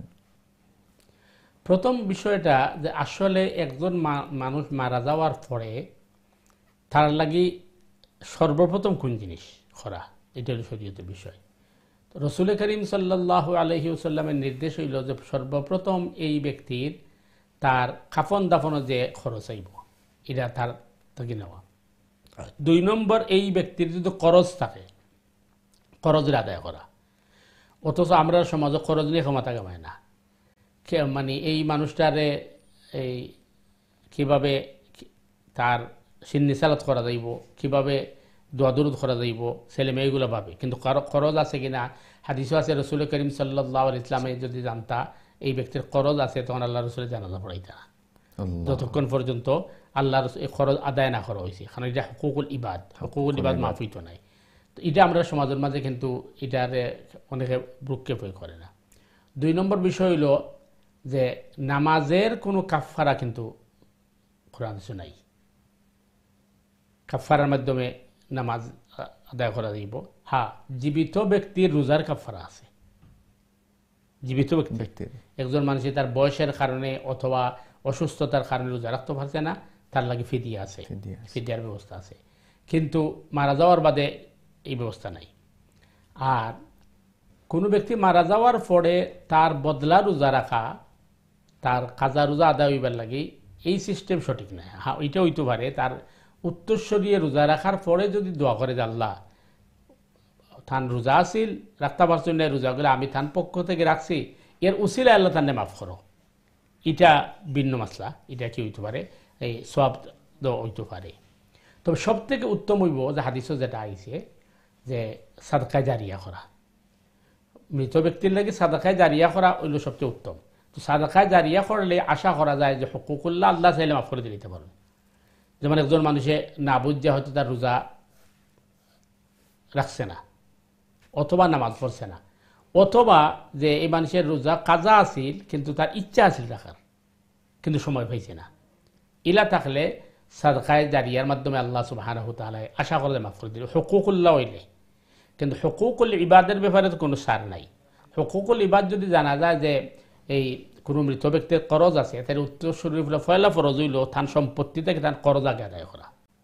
কিন্তু আমরা এটা বাদ দিয়া আমরা সম্পদ লিয়া মারামারি শুরু হয়ে যায়, সে কত অংশ পাইবা ভাই বোন, এটা মারামারি। কিন্তু এই ব্যক্তির যে করজ আছে এটা ফলে আদায় করা, এটার প্রথম ফরজ। এরপরে তার কাফন দাফন তার করজ আদায় করার বাদে যেটা থাকবো ওটা হইল উত্তরসূরি হলো বন্টন করার মাসআলা। কিন্তু আমরা সমাজও এরা মনে করে যে মনে করো কিছু হুজুর দোয়া দূর করিলাম আর 200-250 পাউন্ড দিলাইলাম মুর্দার হক আদায় করি নাউজুবিল্লাহ, এটা কিন্তু লাভ হইতো নাই। কারণ এই ব্যক্তির যদি খরচ থাকে তাহলে খরচের আগে আদায় করতে হইব, খরচ আদায় করার বাদে তার খাবন দাবনের বাদে এরপরে বাকিগুলা করতে হইব। আর এমনি আপনি যেটা কইছেন এটা উত্তম জিনিস আছে, যেমন মনে করুকা একজন মানুষের তার ছেলে অথবা মেয়ে যদি মনে করে যে আমি আব্বার লাগে এটা উমরা করিলাই অথবা আমি আম্মার লাগে এটা উমরা করি, এটা যে তার সব ওইতো না, এটা খোয়া দিত নাই। এটা যদি নেক নিয়ে তো করে ডবল সব পাইব। এক সব হইল নিজে কষ্ট করে গেছে আর মা বাপের ইসালে সবের লাগে করছে, এটা করতে পারে, এটা করার মধ্যে অসুবিধা নেই। একই অবস্থায় যদি মনে করে যে ঠিক আছে আব্বা আম্মার লাগে আমি কয়েকটা নফল রোজা রাখি, রাখি আমি ইসালে সব হিসাবে এটা ভিন্ন মাসলা। কিন্তু তাই রোজা রাখছেন না, তার পরিবর্তে রোজা রাখা তার উপরে ফরজ আছে, সুতরাং তার ফরজ রোজাটারে তো আরেকজন রাখতে পারতো না, কারণ তার রোজা রাখতে হইব। এই স্বাভাবিকভাবে মনে করগা এই কোরআন তিলাওয়াত করিয়া অথবা রোজা রাখিয়া অথবা উমরা করিয়া এই হইতে পারে আল্লাহ আমার মা বাপ বা আমার মৃত ব্যক্তি যারা আছেন এই সবটা দান রুহের মধ্যে পৌঁছে দাও, এটা ভিন্ন মাসলা। জাযাকাল্লাহ। আসলে এই প্রশ্ন লাগে আরেকটা প্রশ্ন আমার মনে হয়েছে যে যে অনেক সময় মারা যাওয়ার পরে যেটা হকুল ইবাদ যেটা কইরা কোনো মানুষের হয়তো ঋণ আছে, টাকা পয়সা ঋণ আছে, এখন মনের মাঝে ইচ্ছাও আছে যে ঋণ আদায় করবা, কিন্তু হঠাৎ করে কোনো অ্যাক্সিডেন্টে বা হঠাৎ মারা গেছেন, এখন সম্পদও নাই যে তাইনোর টাকা পরিশোধ করার লাগে, এই ক্ষেত্রে তাইনোর উপরে কোন বিধান আইব অথবা তাইনোর এই ক্ষেত্রে খিতা করার? শরীয়তের মাসআলা তো হলো যে প্রত্যেক মানুষের তাইন মারা যাওয়ার আগে তান উত্তরসূরিদেরা তারা ওসিয়ত করিয়া দিতা। আমরা অনেকে ওইটা করি না, এটা ওসিয়ত লিখতে যাইতা যে আমার এই কি আছিল খরচ আছিল বা আমি এই অমুকরে এইভাবে কষ্ট দিছি, এখন তার জীবদ্দশায় তাই আদায় কর্তা যদি আদায় কর্তা না পারেন তাইলে তো তাই যার প্রাপ্য তার কাছে ক্ষমা চাইবা, বলে ভাই আমার তো দেওয়ার ক্ষমতা নাই, যদি ক্ষমতা হয় তাইলে আমি ইনশাল্লাহ দিব। এখন যদি কেউ মানে 100% ইচ্ছা থাকে আর তার চেষ্টাও থাকে কিন্তু সামর্থ্য না থাকার কারণে না দিয়া মারা যায়, তখন এই ব্যক্তি মনে করেন এই আল্লাহ সুবহানাহু তাআলার হাওলা, আল্লাহ সুবহানাহু তাআলা বালা জানেন, আল্লাহ সুবহানাহু তাআলা যদি ইচ্ছা করেন, কারণ এই হুকুকুল ইবাদ মাফ হয় না এর অর্থ এটা না যে আল্লাহ মাফ করতে পারেন না, নাউজুবিল্লাহ। কারণ আল্লাহ তো ইন্নাল্লাহ আলা কুল্লি শাইইন কাদির, সব কিছুর পরাক্রমশীল। আল্লাহ বুঝাইছেন যে আমি হুকুকুল ইবাদ মাফ করিয়া আমি জালিমের অবস্থানে দিতাম নাই, আমি ইনসাফ প্রতিষ্ঠা করব। কিন্তু বাস্তবিকই যদি আল্লাহর কোনো বান্দা অথবা বান্দি তার আসলেই সদিচ্ছা থাকে আর দিতে পারেন অক্ষম থাকেন, তাইলে আল্লাহ তার পক্ষে উকিল হইবা। এটাও হাদিসের একটা ব্যাখ্যা আছে যে আল্লাহ তার বাকি সব আমল আল্লাহ পছন্দ করছেন, কিন্তু এই বান্দা হুকুকুল ইবাদ যেটা নষ্ট করছে এটা দেওয়া তার সামর্থ্য নাই। আমরা মুখে হয় এক জিনিস, এর চেয়ে বেশি তো আল্লাহ জানেন। আল্লাহ জানেন যে আমার এই বান্দার আসলে কিন্তু এটা আদায় করার তার শক্তি নাই এবং চেষ্টা করছে, তখন আল্লাহ সুবহানাহু তাআলা হয়তো তার পক্ষ থেকে যে হক পাইতা তাকে আল্লাহ তাকে সন্তুষ্ট করবো যে কোনো অবস্থায়। কারণ আল্লাহ কীভাবে সন্তুষ্ট করবো আল্লাহ ভালো জানেন, এবং এটা দেখে ইজি আল্লাহর লাগি। কারণ মনে করবো যে হক পাইতা এনে হয়তো আটকা পড়ছেন, জান্নাত যাইতে পারলা না, তান জান্নাত যাওয়ার কি নাই। আল্লাহ সুবহানাহু তাআলা কইবা আমার এই বান্দা বিপদে পড়ছে এবং বান্দা আমার খুব প্রিয়, সুতরাং তুমি তারা মাফ করে দিলে তুমিও জান্নাত যাইবা, তখন অটোমেটিক মাফ হয়ে যাব। এটা আল্লাহর ইচ্ছা, আল্লাহ ভালো জানেন। এর কারণে আল্লাহ সুবহানাহু তাআলার প্রতি পরিপূর্ণ বিশ্বাস রাখতে হইব। ওই যে হাদিসও আছে আনা ইনদা জন্না আবদি বি, আমার বান্দি হলে আমার যেভাবে ধারণা করে আমি তার লগে এইভাবে ব্যবহার করব। তবে সবচেয়ে বড় জিনিস হইল মানে এবাদতের ক্ষেত্রে শিরক গুনাহ থেকে বাঁচতে হইব, আর হুকুকুল ইবাদ কোনো অবস্থাতেই এটার ছাড় দেওয়া যাইতো না। আমরা সমাজে এই জিনিসটা ভুল যে আমরা এটারে গুণই মনে করি না। আপনি যদি সাধারণ মানুষের কাছে যান তাইলে মনে করে যে নমাজ রোজা করার আর দরকার কি, আর যদি প্রভাবশালী ব্যক্তি হলে কাছে যান এরা মনে করে যে মারলাম ধরলাম জুলুম করলাম ডাকাতি করলাম উমরা কর্ম হল কর্ম সব গুণা মাফ হইব, নাউজুবিল্লাহ। এই যে একটা ধারণা পোষণ হয়েছে এটা থেকে আল্লাহ আমরা হেফাজত করব। মানে জাতীয় সম্পদের লুটপাট করিয়া মনে করেন যে শেষ পর্যন্ত আল্লাহকে তওবা কর্ম এরপরে মক্কা দিয়ে হজ কর্ম সব গুণা মাফ করে দেব, এই ধারণা থেকে আমরা বাইরে দিব। মাশাআল্লাহ, আমরা গুরুত্বপূর্ণ উত্তর শুনছিলাম প্রশ্নর। আমার আশা থাকবো যে আমরা যে সমস্ত ভাই বোন বা অনেকেও আছেন আমরা ওসিয়ত করি না অবশ্যই। মারা যাওয়ার আগে, তো যদি একটু আলোচনা করেন বা এবং আমরা পরামর্শ কিতা থাকবো যে আমরা ওসিয়ত করার ক্ষেত্রে কিতা করা লাগবো বা মারা যাওয়ার আগে ওসিয়ত করার কতটুকু গুরুত্ব আছে যদি একটু ব্যাখ্যা করেন। ওসিয়ত আসলে তো গুরুত্ব খুবই বেশি আছে, কিন্তু ওসিয়ত করাটারে কেউ ফরজ হয়েছেন না, ওয়াজিব হয়েছেন না, কিন্তু উত্তম। যেমন কোরআনে কারিমে আছে ওয়াসাবিহা ইব্রাহিম বানি ও ইয়াকুব, যে ইয়াকুব আলাইহিস সালামে ইন্তেকালের আগে তার সন্তানরা হলো ওসিয়ত করিয়ে গেছিল। তো ওসিয়ত এটা করা উত্তম এবং আল্লাহ রসুলের সুন্নাহ। এবং যদি দেখা যায় যে আসলে মানে মানুষের তো তার মৃত্যু হইতে পারে না, কিন্তু মৃত্যু যখন গনাইয়া আমি তো অটোমেটিক জানলাম যে বাঁচলেও আমি আর বেশি দিন বাঁচতাম নাই, তো এই সময় সবথেকে উত্তম হইল ওসিয়ত নামা লিখে নেওয়া। আর না যদি লেখাপড়া না জানো তাহলে পারিবারিকভাবে কয়েকজন হইয়ে দেওয়া, যে অমুকে আমার কাছে টাকা পাইতো বা অমুকে আমার কাছে এই হক পাইব, এগুলো ক্লিয়ার করে দেওয়া, এটা হলো সবথেকে মানে উত্তম।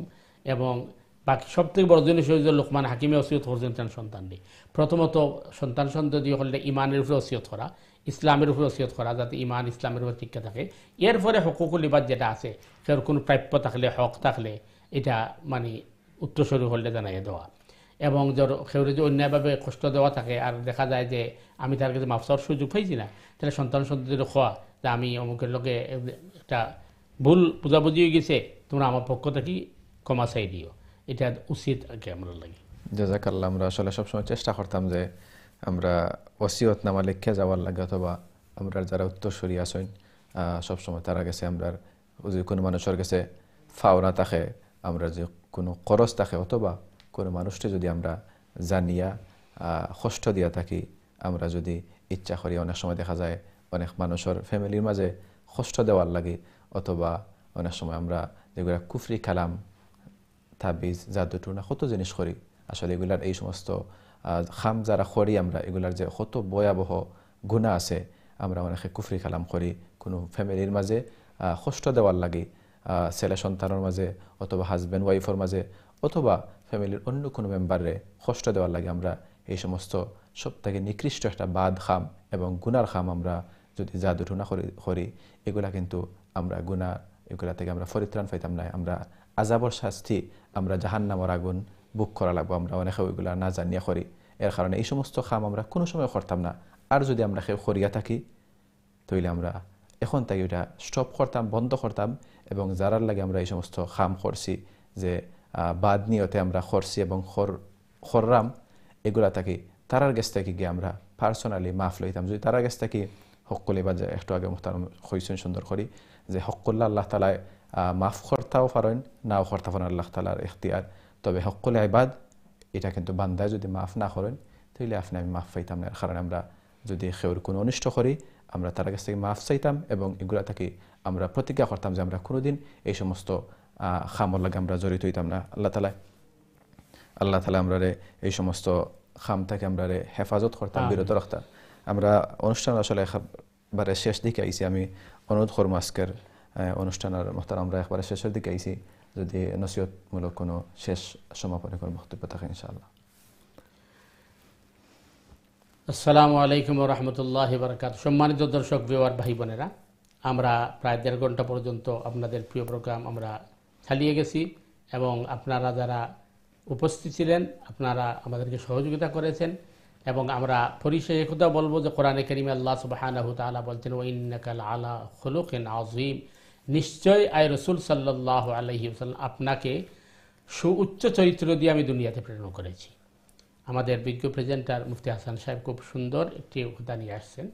আমরা পারিবারিকভাবে অথবা আমরা আমাদের আত্মীয় স্বজনদের মধ্যে অনেক সময় এই ভিন্ন ধরনের মতামতের কারণে অথবা আমার স্বার্থের কারণে আমরা বিভিন্ন ধরনের কুমন্ত্রণা অথবা বিভিন্ন ধরনের ফিতনা ফসাদ করে থাকি।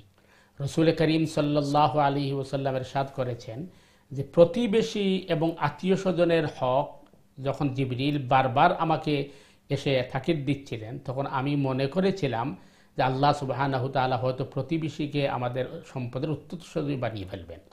সুতরাং কোনো প্রতিবেশী অথবা আত্মীয় স্বজন অথবা যে কোনো মানুষের সাথে মন্দ ব্যবহার করা অথবা মন্দ চিন্তা করা অথবা কোনো এই আপনার আমরা যেগুলা বিভিন্ন ধরনের জাদু উঠুনা ইত্যাদি করা হয়, এগুলা মারাত্মক ধরনের অপরাধ, এগুলো আল্লাহ মাফ করবেন না। এই জন্য আমরা এগুলো থেকে বিরত থাকা আমাদের জন্য উচিত। অন্য মানুষের ক্ষতি করা তো দূরের কথা, অন্য মানুষের জন্য ক্ষতির চিন্তা করা এটাও কিন্তু গুনাহ। এই জন্য হাদিসের মধ্যে আসছে সবচেয়ে উত্তম হলো অনুপস্থিত ভাই বোনদের কল্যাণের দোয়া করা। আল্লাহ সুবহানাহু ওয়া তাআলা আমরা প্রত্যেককে আমরা একে অপরের জন্য পরস্পরের জন্য যাতে আমরা ভালো কামনা করতে পারি এই তৌফিক দান করুক, এবং রাসূল করিম সাল্লাল্লাহু আলাইহি ওয়াসাল্লাম আদর্শ থেকে আমাদেরকে আদর্শবান হওয়ার তৌফিক দান করুক। আসসালামু আলাইকুম ওয়া রাহমাতুল্লাহি ওয়া বারাকাতুহু। মাশাআল্লাহ, জাযাকাল্লাহ মুবারকবাদ জানাই আমরার মুফতি হাসান নুরি হাফিজাহুল্লাহ আমরারে এই লম্বা সময় দেওয়ার লাগে। আমরা আশা করব ইনশাআল্লাহ আগামী পর্বেও আমরা মুহতারামরে ফাইব ইনশাআল্লাহ।